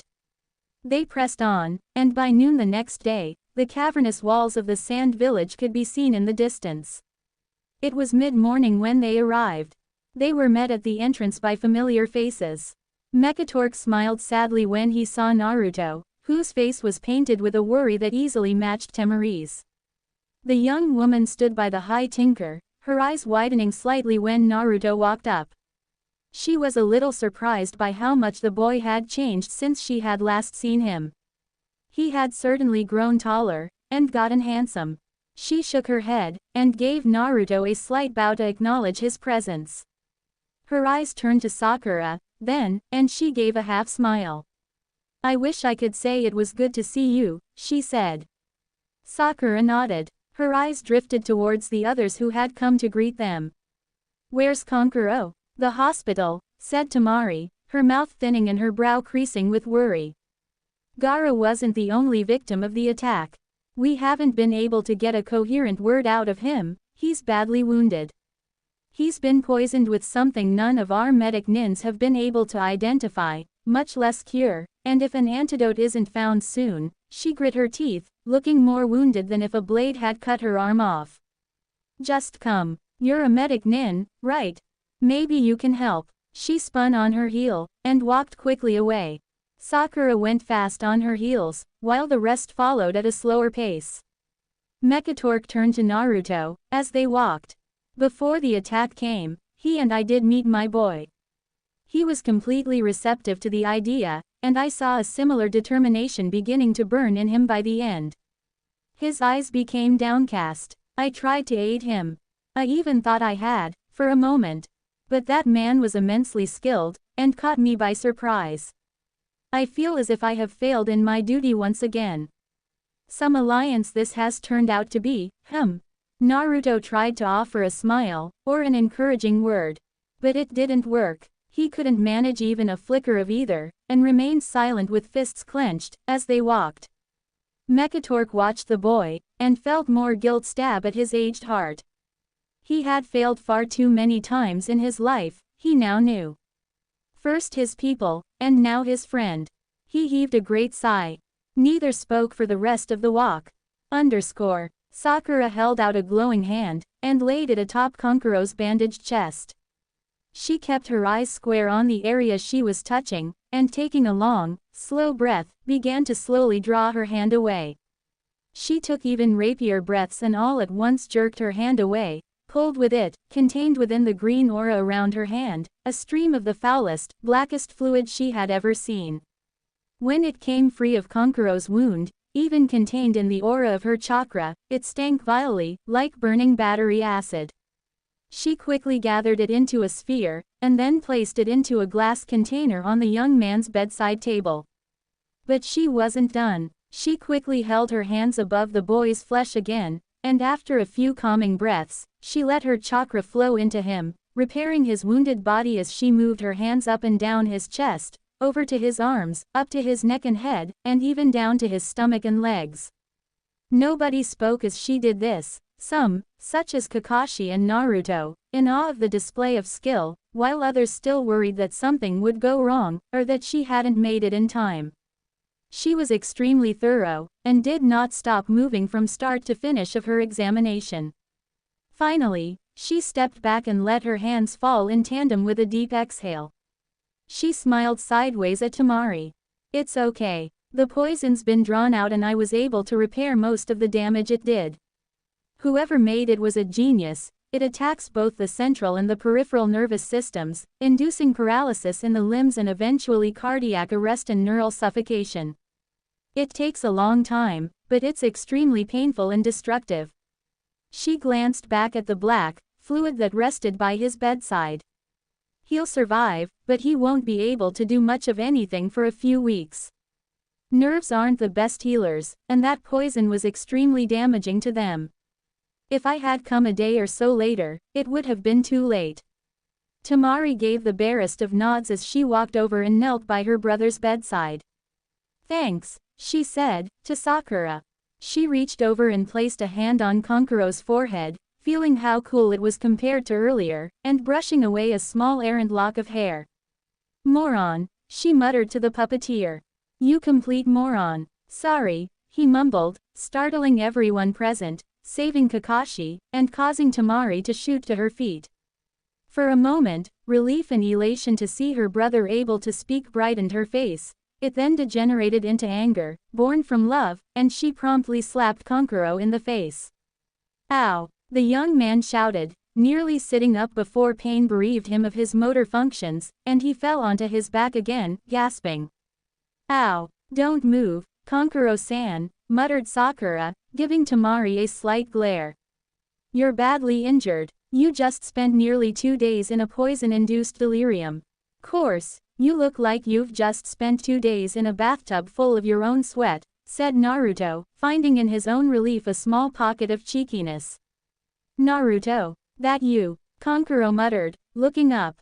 He really did look bad. His skin was pale, clammy and drenched in sweat, his eyes were sunken and dried, as were his lips, his dark brown hair was matted and untidy, and he shook uncontrollably every so often. The bandages, wrapped as tight as a shirt around his torso and down one arm, looked in desperate need of changing. He squinted through the bright haze of the hospital room at Naruto's face that swam above him. "When the hell did you get here?" "Just a few minutes ago," muttered Naruto. "We came about, Gaara." At that time, Konkuro closed his eyes and turned away from Naruto, his face shrinking into a mask of despair. "Konkuro-san," Kakashi suddenly said. He stood by the doorway, leaning against the frame and had been watching the scene passively. "We need you to tell us all you can about what happened. From what Temari-san said, you were attacked, and when she and Mekatork-san arrived with some reinforcements, you were already unconscious and severely injured." Konkuro nodded. "I rushed into it. You didn't fight the one Gaara did, then?" Kakashi asked as he walked up to the bed and staring down at Konkuro's prone form, his eyes narrowed in intensity. No, I might have won against him, seeing as how Gaara and that gnome guy nearly did him in. The guy the first fought was someone who even on my best day, thinking clearly and probably with Temari by my side, I wouldn't have been able to defeat. He broke my puppets and poisoned me before I even had a chance to attack him, and he didn't use any fancy tricks or jutsu to do it. He suddenly stopped, realizing that he had begun to wheeze and had begun to breathe faster, panting such that he might as well have returned to the battlefield for those brief moments. Luck would have it that the guy the first fought was the one who had originally created my puppets. That bastard, Akasuna no Sasori. Finally, muttered Sasori, as they broke through the last of the lush flora, entering a large clearing. Before him and his partner was a towering waterfall which spilled into a clear, beautiful pool of water that teemed with life. A forest surrounded the pool, with towering emerald trees, so vibrant that they seemed freshly painted, and that shook slightly in the breeze or when a bird or small mammal moved within their foliage. Ferns and outgrowing plants on the ground formed a barrier around the crystal clear water of the pool, as if nature had intended to hide it away from the prying eyes of man forever. It seemed such a perfect place, untouched by everything, too perfect, in fact, and that was why it had been chosen. Deidara guided his mount, upon which the prone body of Gaara of the Sand lay, down the slope to the pool and then across it. Deidara walked across the surface as if the water was solid as stone, with his partner, Sasori, walking silently behind in the same manner. The two stopped by the waterfall, which sprayed their faces with mist and wetted their finely woven cloaks. Deidara scowled at the waterfall, as if it had done him some great offense. There was a moment of silence in which both Deidara and Sasori stared at the waterfall, seemingly expecting it to answer. And curiously enough, a moment later, it did. A line shot through the middle of the falling water, at first a thick and barely noticeable as an ant among thousands of blades of grass, but soon widening and growing to the point where it split the waterfall into two. In the middle of this massive gap was a solid stone slab with a thin part down the middle, a door. On the door were dozens of black, nonsensical inscriptions that formed a perfectly defined circle. Kanji dotted the inside of the circle, mixing and combining with more inscriptions. It resembled, in the end, a giant black sun. As they watched, the inscriptions faded, and the door began to open with a rumbling sound. It split at the part, and the two stone slabs moved to the side, allowing just enough space for Sasori's wide form to walk through. Deidara went after him, his mount and its baggage landing and folding its wings to fit through the door and hop after him. They entered a massive cavern, flooded with darkness. Immediately after Deidara's model cleared the doorway, the slabs shut again, and what little light had been offered was stolen away again. If it weren't for the fact that Deidara's eyes were quite used to such darkness, he would have complained some more. Did you get it? The voice shot from the blackness, striking Deidara and Sasori's ears with its intensity, but immediately soothing them with a charisma that neither could ever explain. Yeah, said Deidara, flicking a finger at his model, which dumped its cargo, Gaara's limp form, upon the ground in front of him, before disappearing in a whirl of white smoke and returning to his outstretched hand. We got it. You didn't tell us there'd be gnomes there, though. HMPH. It wasn't expected. You came through anyway. It then changed slightly in its tone. You seem bored, Sasori. The large Akatsuki member snorted. As if it was that obvious. Let's get this over with. I haven't had any fun in quite a while. He pointed to the darkness, as if he knew exactly where the voice came from, when there was no form or body visible, and the voice seemed to come from everywhere. Even some annoying sand puppeteer, who had the gall to use puppets I created, wasn't enough to relieve me of my boredom. I've been waiting for my assignment. You'll get it, said the voice, hinted with steel. Then let's begin. With those words, the darkness began to shift and move. It began to take shape, becoming 7 hazy, vaguely human figures that seemed to be made from black smoke, save for the eyes of each one were pearly white, and perfectly visible in the darkness. From the frightening, inanimate gray that stood in the middle, To the clearly visible crimson of Itachi's Sharingan, Deidara and Sasori could see all of their comrades, and knew them just from the eyes. The middle, with the gray eyes that spiraled inwards, lifted an amorphous hand and thrust it to the ground. The cavern shook and echoed with a mighty rumbling, and from the blackness, a monstrous shape materialized, towering above them all. But unlike the 7 black figures before it, it was real, made of solid, black stone and as large as a house. What the statue depicted, neither of the 2 Akatsuki members was quite sure. It was nothing more than a giant humanoid head and upper torso, with 2 massive arms rising up in front of it open as if ready to accept some great gift. But they were shackled together, as if whatever gift it might get was only fit for a prisoner. Its head was wreathed in thorny appendages, like the branches of a massive and awful tree, sealing it away in some unbreakable prison from which it would never escape. The statue's face was horrible and deformed, vaguely humanoid with blindfolded eyes and a mouth filled with sharp teeth, biting a large bit as a domesticated horse or ox might. Upon the great blindfold were 9 eyes, closed in pain or rapture. At the ends of the arms the 7 figures suddenly appeared upon, each on a different finger.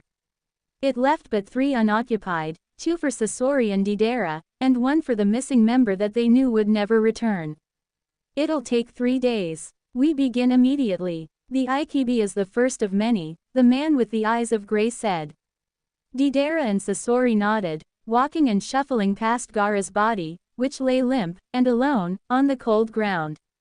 The gray-eyed shroud made a seal, and the statue leapt to life, releasing the bit in its mouth and stretching the maw wide. Fuin Jutsu. Genryu Kyu Fujin.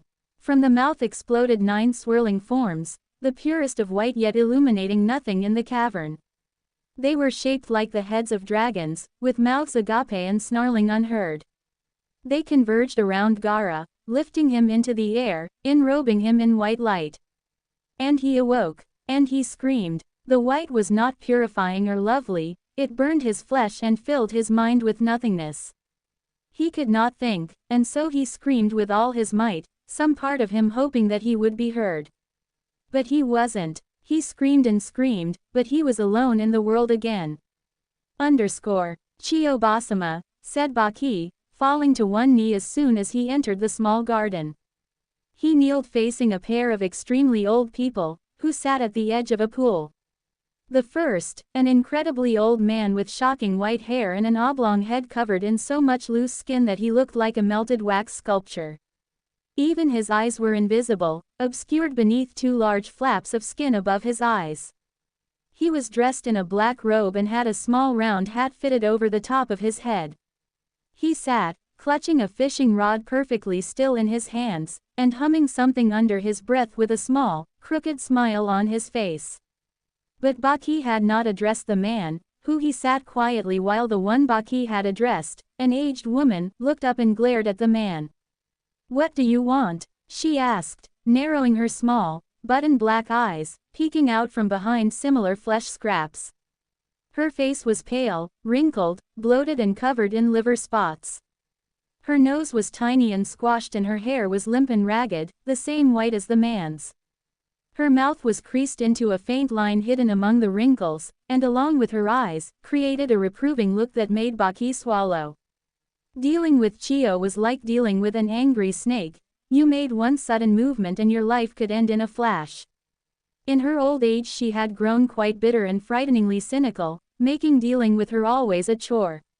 She was, however, the most senior member of the sand aside from her brother, who sat opposite her in the pool, happily fishing away. She had served on the council for quite a while, and had taken over a few duties of case after the death of the Yondaime, even going so far as to oversee the previous Chunin exams. However, among the members of the Sand, she was one of the few most fiercely opposed to an alliance with Konoha. It was understandable, however. She had lost a son to one of the most skilled Leaf Nin in the past war. We have information on who attacked Gaara and the Sand. Konkuro, who fought the perpetrator, was just cured by the Konoha shinobi, and you called Konoha, she snapped. Pathetic. To think that our own village has fallen so they cannot even ask their own for aid. What poison is there that I cannot cure? She glared at Baki through her shrunken eyes. She was the only other person who could make him shiver, aside from Gaara. Forgive me, Chiyo-sama. I was going to ask you, after the conventional medical techniques failed, but the Konoha nin arrived earlier than expected, and were able to aid him just in time. I suppose you called the slug lady, then? No, a young girl, her apprentice. Haruno Sakura. The name was familiar to Chiyo, but she didn't bother to try and recall it. A leaf nin was a leaf nin. Then if he is cured, why have you come to me? Baki swallowed, and nodded. The Akatsuki member who defeated Kankura when he attempted to rescue Gaara-sama, has been identified. He is, Baki swallowed again. Akasuna no Sasori. Chiyo's small eyes grew wider, and she turned her head slightly to look at him. What? It was Sasori, said Baki, again. The old man was no longer smiling. He looked at Chiyo with a deep frown, and laid his fishing rod to the side, as Chiyo had. The old woman stood, her face set in a deep, powerful scowl. Sasori. The name once brought joy to her heart. He had been her very own grandson, to spoil and to cherish as grandmothers were allowed to. There had been a small, final hope that the world wasn't as terrible as it should have been, after her son and daughter-in-law had perished in the Great Shinobi Wars, thanks in part to that awful Hatake Tsukumo. He had been something for her to hold on to in this world, something that allowed her to continue to fight and to help the sand in every way she could. She had done it to make the sand a better place for Sasori to live in. She had done it to make the world a little bit brighter, so Sasori would not have to stumble blindly through it. He had been an object for her given what little love she had left.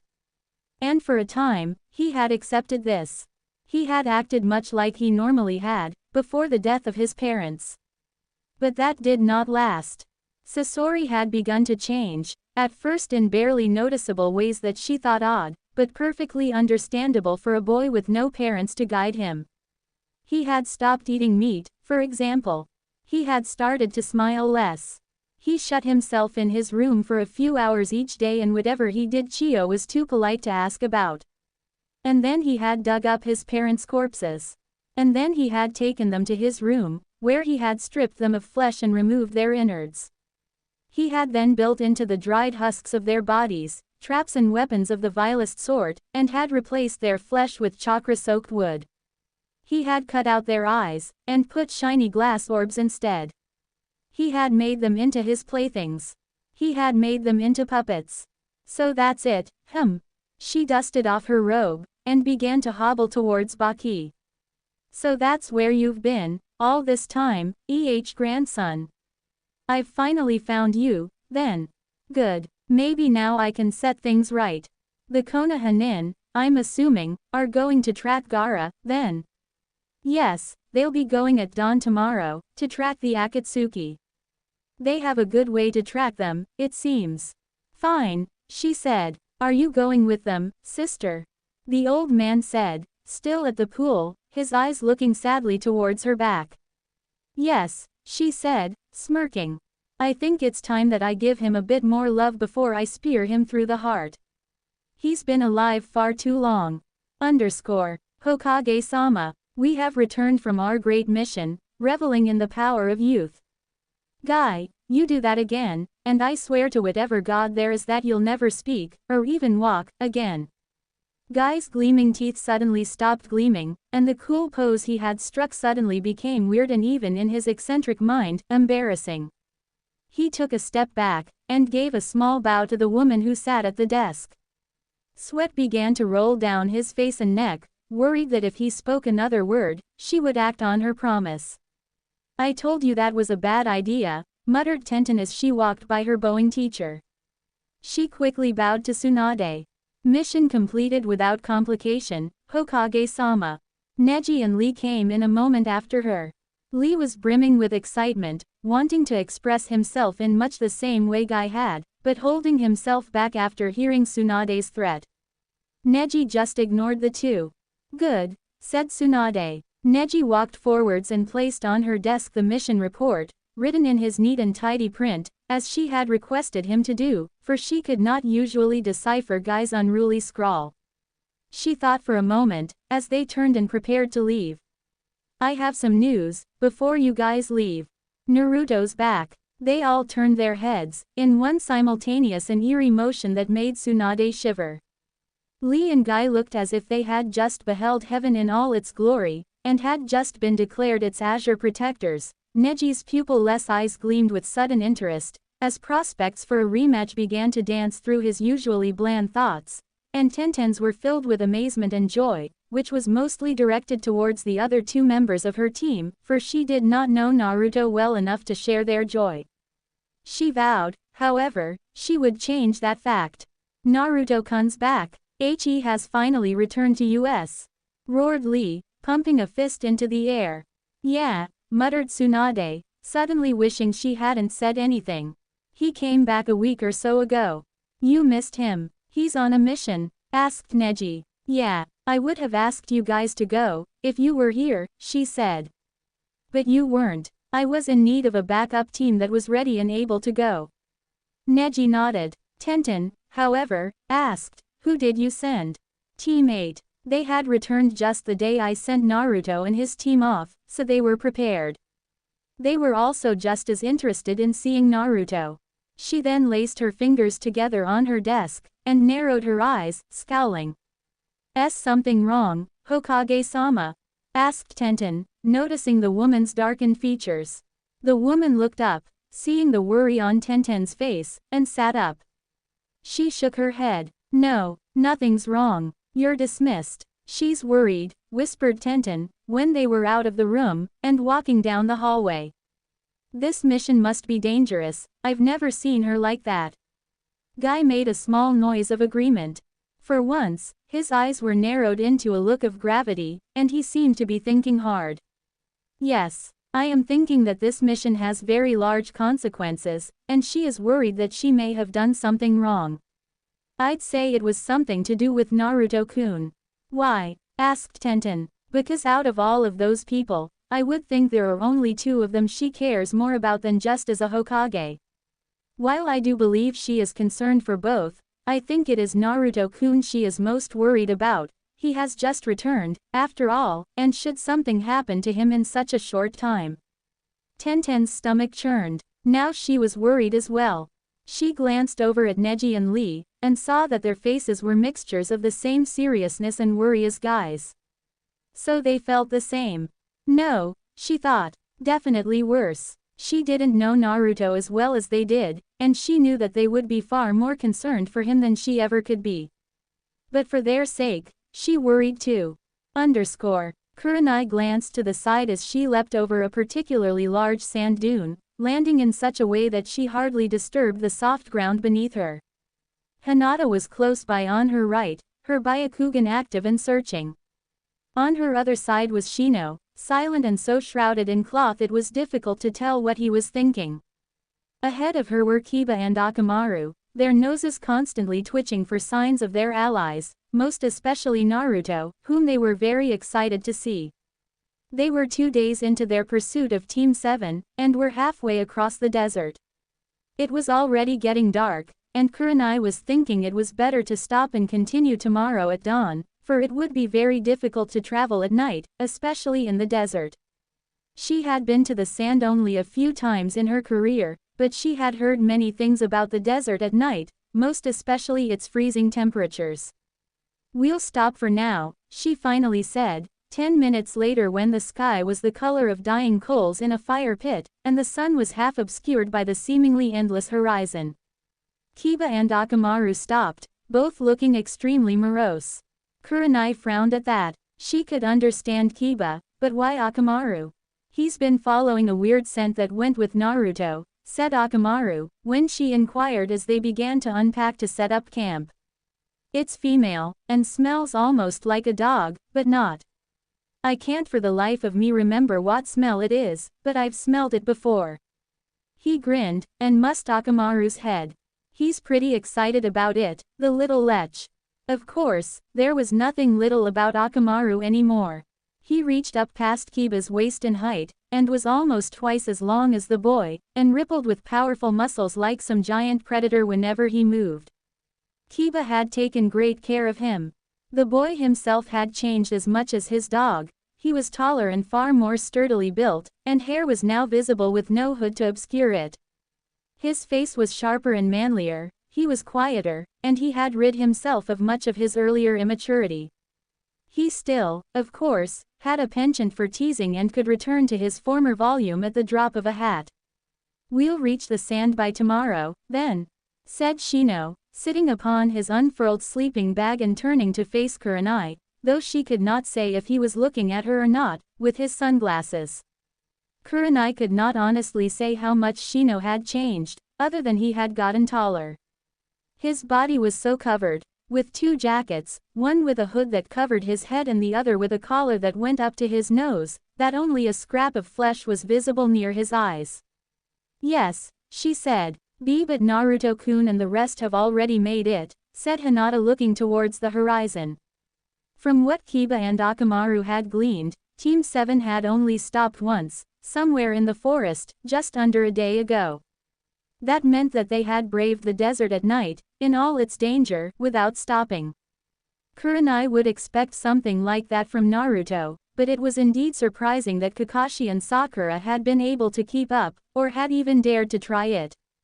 "Shouldn't we continue on? We would be able to meet them there. What if they have already left?" "They would have arrived today," said Kurenai, with a small shake of her head. "Don't worry, Hinata, we'll catch up. It's better to be safe than sorry. We want to be there to help fight rather than be exhausted and liabilities. They'll probably wait until tomorrow to start, anyway. And use this day to rest and find out as much as they can about the actual battle. As fast as we need to move, there's no sense in missing vital information to aid them." Hinata nodded, seeing her teacher's point. She brushed some of her now long, flowing hair, which she had grown for the past 2 years on what Kurenai thought was but a whim, and went to tend to the fire that Kiba had done a messy job of building. Kurenai watched her team take care of the necessary duties for setting up their camp. All of them were silent, only speaking to say, "Thanks," or, "Could you pass me that?" It was unusual for them, who were generally so full of life. Kiba would usually be blabbing to Hinata about something, while the girl nodded politely and smiled kindly at everything he said, sometimes giggling when he said or did something funny. Shino, who was almost always silent, still added a life to the group by interjecting sarcastic and deadpan comments into Kiba's stories, making the dog-loving boy glare or shout at him. Their silence, she knew, was probably a result of Naruto's return. Each of them was lost in their own thoughts about what they would do or say when they met with the blonde again. She smiled. For the last 2 years, though he had been gone, Naruto had played a central role in the shaping of Kiba, Shino and Hinata's personalities and fighting styles. He had been their motivation, their reason to train harder and harder every day. She had to admit that many of the stories reported by the frog had been amazing, and she could see how they would be inspired to train harder. Naruto had done so much in that time, literally saving a world, and had likely gained so much experience from it that they were afraid he'd be so powerful that he'd just pass them by. So they each had trained harder, with every one of Naruto's messages, to become as strong as the boy. They had even taken cues from him, and had begun developing their own techniques in ninjutsu and taijutsu. On the whole, she was more than impressed. And now that he had returned, they had a chance to show him everything that they had done. But she also knew that while excited, they were worried. None of them were quite sure how much Gaara had meant to Naruto, but from the way Tsunade had described it, the new cage was very important to Naruto. The way Naruto and his team had rushed to the sand was further evidence of this. And from what Tsunade had said, Naruto was just as important as Gaara in this mission. She had not given details, but Kurenai knew it was about the Kyuubi. She glanced towards the horizon, painted with fire and a cold veil of night, which was slowly descending upon the land. She gave a small shiver, and hoped that this mission would not be the last her team had with Naruto. "You did well," Kankuro, snatching victory from the jaws of defeat, one might say, Kakashi said, lifting a small patch of dark cloth in front of him, and examining it with a pleased eye. Thanks, muttered Kankuro, from where he lay on the bed. Kakashi turned to his remaining team members. Naruto sat on a chair between the door and Temari, yawning. Sakura had disappeared 2 hours earlier, taking with her the poison and a sand medic nin to the greenhouses so she could fashion an antidote. She had said she would likely return late, because she had a feeling that the poison itself was very complicated. She must have been right, because it was already nightfall and she had not returned. Mekatork too had left, saying that he had to speak with his comrades about their trip home. I'm not going to be going with you, he had told Naruto earlier.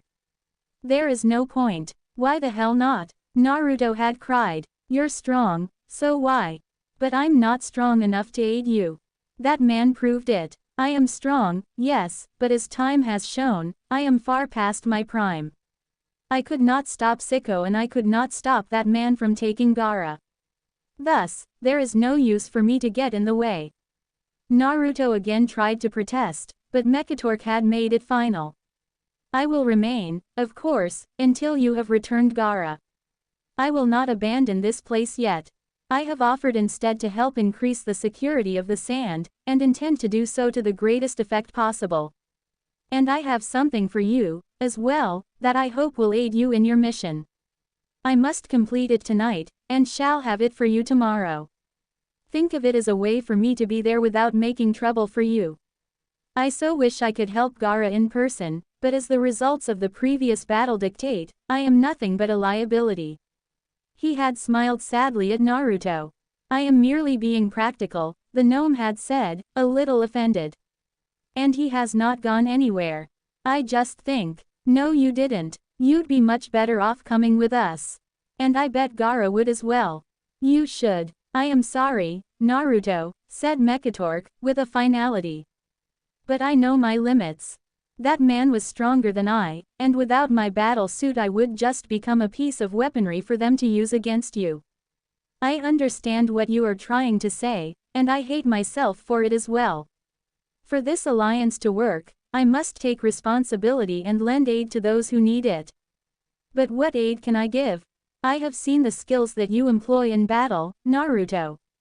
If there are others who possess the same potential as you do, then I know I would not be able to match them. I have nothing but my machines in battle, and I am not used to the sort of fights you and your people are. I am just not strong enough. The battle I witnessed before was a testament to that. His eyes went soft, and he looked at Naruto with such despair that the blonde thought he might cry. I can only offer what help I can. I am sorry. I am an inventor, a ruler, but I am not a proper fighter. Please understand this. It is a shame to my people and myself that I cannot go with you to rescue Gaara, but I have no choice. I can only stay here, and make sure his city is protected. I am sorry. Naruto had gone silent for a while after that, sitting moodily on the chair as he contemplated Mekatork's words. He had left a few times, presumably to find food, and upon returning the most recent time had seemed a bit better. Kakashi had said nothing of the conversation, the entire time he had been with the blonde. He silently agreed with the gnome, however. He decided that by the end, Naruto did too. So you're going to use Pakun and your dogs to find the scent? Naruto asked in the present, yawning. And Suabuki, I'm hoping, said Kakashi, glancing at the fox that lay aside Naruto's chair, apparently asleep. Is her nose good? Better than Pakun's, probably, Naruto said, with a slight smile. Suabuki flickered her silvery tail and seemed to agree. Kakashi nodded. Okay, he said. There's no point in going anywhere else. We'll start tomorrow at first light, so try to get some sleep. Naruto nodded. I'll try. He had pushed back most of the worry that had been at the forefront of his mind for the past few days by talking with Kankuro and Temari, and did not look forward to sleeping. Sleep would bring dreams, and his current state of mind, likely nightmares. Kakashi nodded. Good. Sakura meanwhile, yawned widely and stood to stretch from the rough, wooden chair she sat on. She was in the greenhouse, just behind the hospital, and was silently reveling in her ability.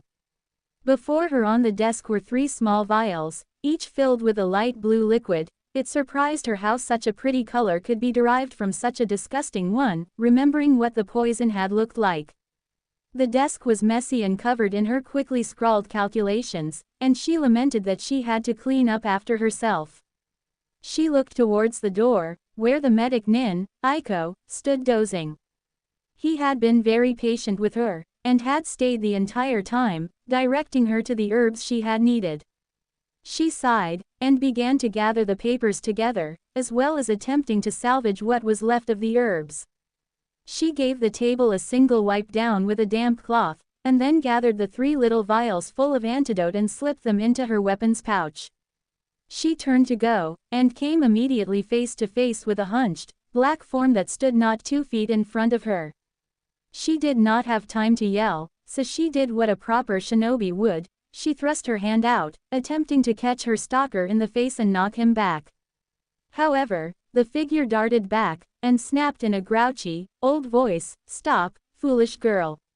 She did. "Who are?" she began, before she was interrupted by a gasp from Aiko, who stood immediately to attention. "Chiyo Basama," he cried. He immediately bowed to the shrunken woman before Sakura. "I swear, how the mighty have fallen," Chiyo muttered, glancing coldly at the medic Nin. "Can't even hear an old woman hobbling a foot from him." She looked at Sakura, her eyes sweeping up and down her form. She thought she had recognized the name. "You're from the Chunin exam," said Chiyo. "The one with the special, if extremely dangerous, technique." Sakura gradually relaxed. "Ah, yes, I suppose." "Who are you, Chiyo?" the woman said. "I thought I might find you here. Have you finished analyzing my grandson's poison?" "Grandson's?" Sakura thought. "Yes. I've made several antidotes as well." They had only been in the sand for a few hours, and she had already created an antidote. Chiyo hid her surprise. "It would not look foolish in front of the enemy." "I see. Then you have done my job for me." She turned. "Where is Konkuro? I have to see him. I also must speak with your team leader." She began to hobble away, leaving Sakura thoroughly confused, and unable to do much but follow. Excuse me, Chiyo Basama, why do you need to see Kakashi-sensei?" "If Kakashi is your leader, then that is because I wish to discuss the plan of action tomorrow. Perhaps you haven't heard. I'm going to be going with you and your team." Sakura stopped. "What?" she asked, before her manners came back to her, and she asked, "But why, ma'am?" "Drop the, ma'am, girl, I'm too old for such a thing. That title belongs to middle-aged mothers." She looked behind her. "Because the one who attacked Konkuro was my grandson. I haven't seen him in a while, so I thought it best to pay him a visit before I kick the bucket. There is no more reason than that." Sakura stared at the back of the woman as they walked. They had entered the main hallway of the hospital, and needed to be on the 2nd floor, as that was where Konkuro's room was, and likely where Kakashi and Naruto would be. Chiyo seemed to know this, and pushed the stair door open, not bothering to stop and hold it for Sakura. "Your grandson, then, made that poison?" Sakura asked. "Yes. I almost didn't figure it out. It's utterly amazing how complicated it is. It's a derivative of scorpion venom, but it's clearly artificial because it causes intense pain and lasts a lot longer than scorpion venoms do. It's designed to cause pain, not to kill quickly." "I am not surprised," said Chiyo. "Sasori doesn't care much for his victims, so he probably designed it in mind so once someone was poisoned, they'd be unable to do anything while he killed their comrades, or simply left them to inevitably die." She gave a cold snort and pushed the next door open violently, making Sakura jump from the bang it made. "You're quite talented, girl. I should have supposed that, however, after hearing about the creation of that jutsu of yours. I didn't think it was possible for such a technique to exist." Chiyo's words were hardly praised. She sounded as if she was spitting the same poison that Sakura had just found an antidote to.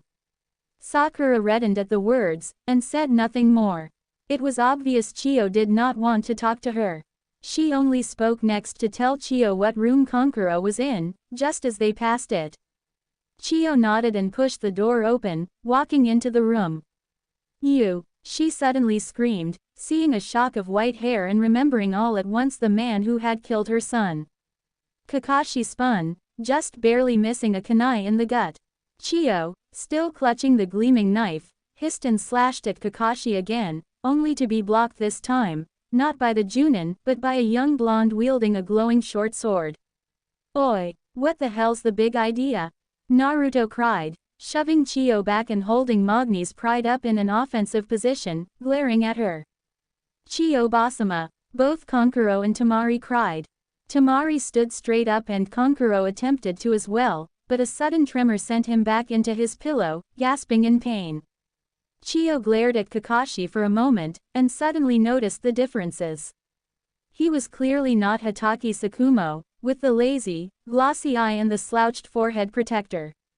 Even the posture was different, more relaxed, even when ready to fight.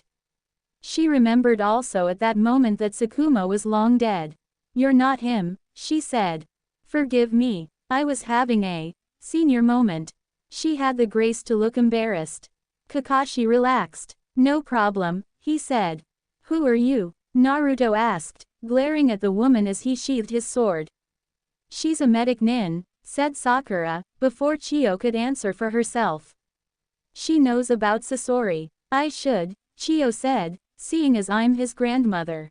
Kakashi blinked. "Is that so?" He glanced at Kankuro. "I suppose that would also explain why you're here. Do you have information for us?" "No, I've come to tell you I'm coming with you." Temari and Kankuro gaped. "You are?" Naruto asked, raising an eyebrow. Chiyo glared at him. "Who might you be, brat? You've got quite the tongue to speak to your elders as such." "You're the one who attacked my teacher, lady," Naruto said. "And apologized." "Sorry, then, Uzumaki Naruto," he said. "Gaara's friend." Chiyo stared weirdly at the boy for a second, as if disbelieving that such a word existed where Gaara was concerned. She then shook her head, and turned to Kakashi. "I have some business with my grandson, so I've opted to join you in your search. I'm surprised nobody has said anything to you." "Nobody's been in all day," said Kakashi, with a shrug. "They've been busy with the council, from what I've been told. We haven't moved, as there really is no point." "You really intend to go, Chiyo Basama? What about Ebizo-ji-sama, is he going as well?" asked Temari. "No," Chiyo said, thinking of her brother. "He's staying. There's only one point in one of us going. He's not much of a fighter, anymore, either. I intend to deal with Sasori myself." She then frowned. "Why do you ask?" Temari sighed, and jerked a hand over her shoulder. Lying sound asleep in one of the chairs was the old man from the pool. He was snoring loudly, and had tipped his little cap to cover his eyes. Chiyo's sweat dropped. "When did he get here?" "About 2 hours ago," said Kankuro. "Looking for you. HMPH, moron, I had other things to do before I came here," she said, when in fact she had done the very same thing her brother was doing now. "Ah," said Kakashi, nodding. "If you're coming, then I suppose you should tell us all you can about Sasori. I haven't seen him, or even heard of him, in 20 years. All I can tell you since is that he's insane, and has an incredible talent for both poisons and puppets." She snorted. "Both of which you can tell from what information you have already, so in that regard, I'm essentially useless. But I'll know more when we get there. Do you have a way of tracking him?"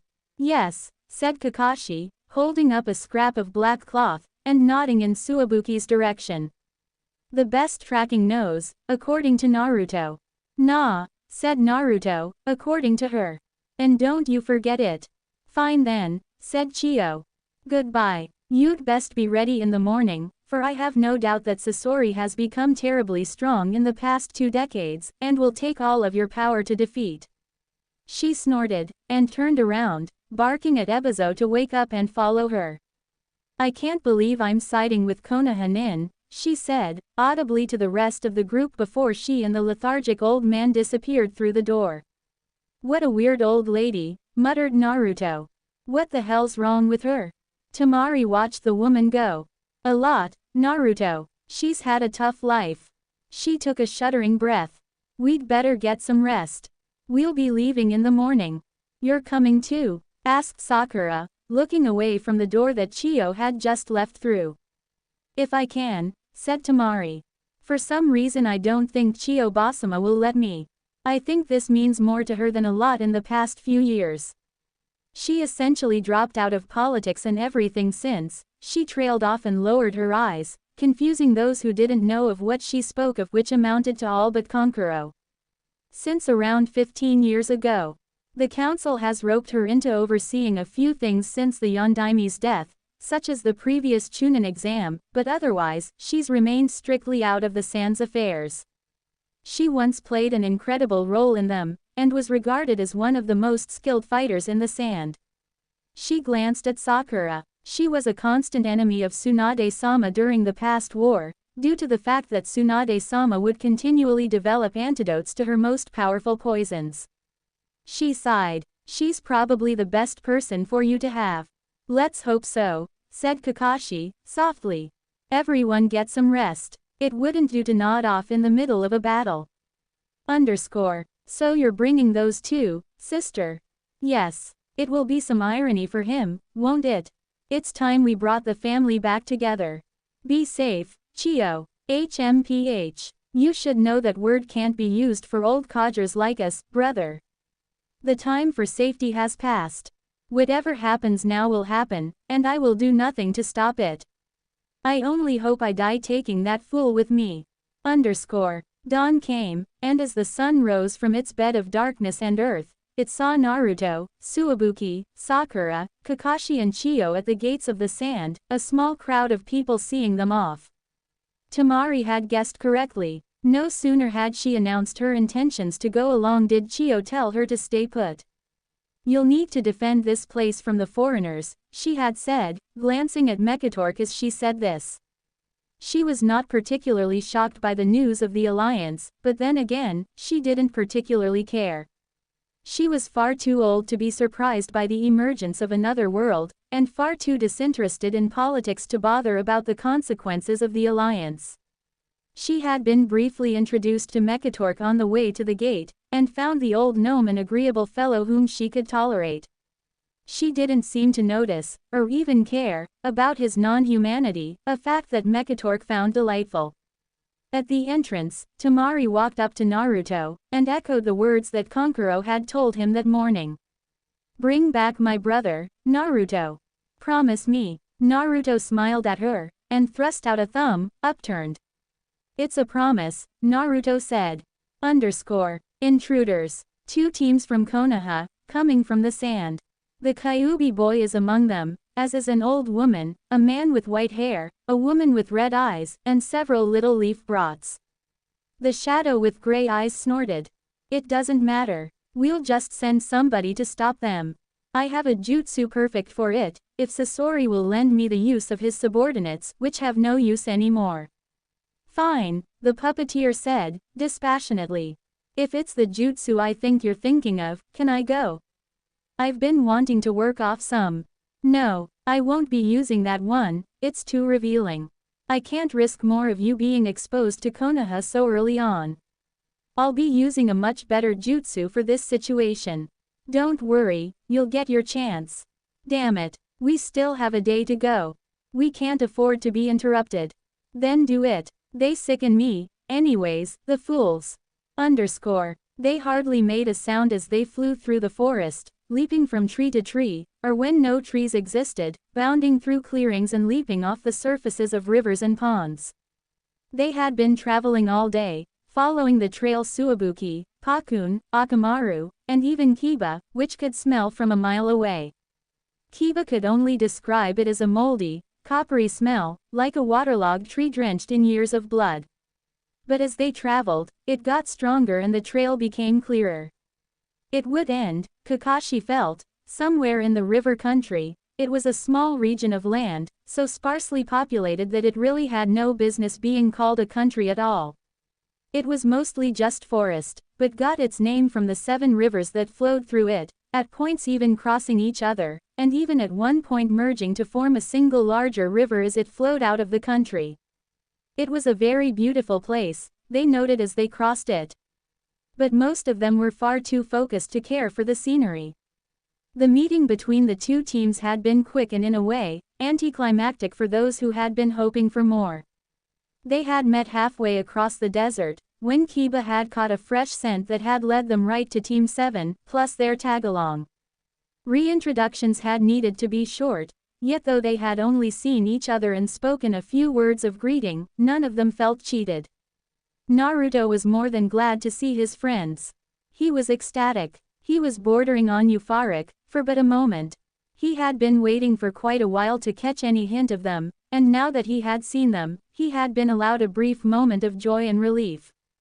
They had all shared a moment of humor, as well, when Akamaru found out that Suibuki was a fox. Even as they traveled, he would still whimper with regret every time the vixen caught his eye. Kiba would have a field day when the mission was over in teasing his partner. When that was over, and knowing that they would be by his side for the remainder of the mission, he had reassumed his determined mind, and had told everyone that they had to hurry.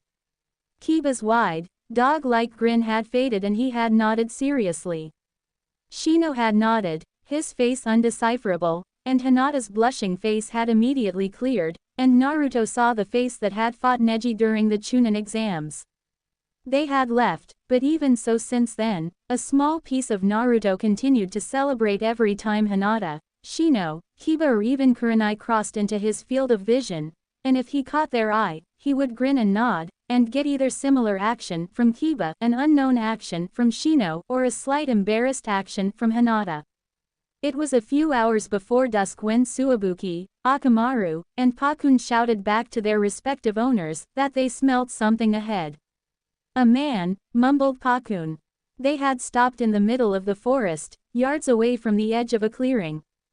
Hinata took a deep breath, and with a final deep breath, activated her Byakugan. Her eyes became severe and completely white, veins throbbed at the sides, and she could suddenly see the world. "It is a man," she said, softly. "He is wearing a sand forehead protector, with a line through it, and a cloak made of black and red." Chio's heart thumped. "Sasori," she thought. "So you've come to greet your old grandma, Kakashi glanced at the old woman. "Yours. We won't know until we go," she said, roughly. "It is one man, unless those noses and that bloodline are lying, of course." She began to walk forwards with great, determined strides, her eyes narrowed towards the clearing. Kakashi told Kurenai to stay put and wait for a signal. There was no point in all of them being revealed. Kurenai gave a soft nod, and gestured to her team to move back, and stay hidden. When Kakashi glanced back, they were gone. Chio stepped into the clearing. The ground was leafless and brown, and the area was covered by foliage, the sky was not visible. It was like a small bubble in the midst of the forest, surrounded by everything but containing none of it. In the middle stood a man. A man that Chio instantly knew was not Sasori. However, she was shocked to see him there, standing and staring at her and Team 7 with small, placid, emotionless eyes. "You," she muttered, narrowing her eyes. The man stepped forwards. "Chio Basama, why are you here? Perhaps you could answer me the same thing." "You're a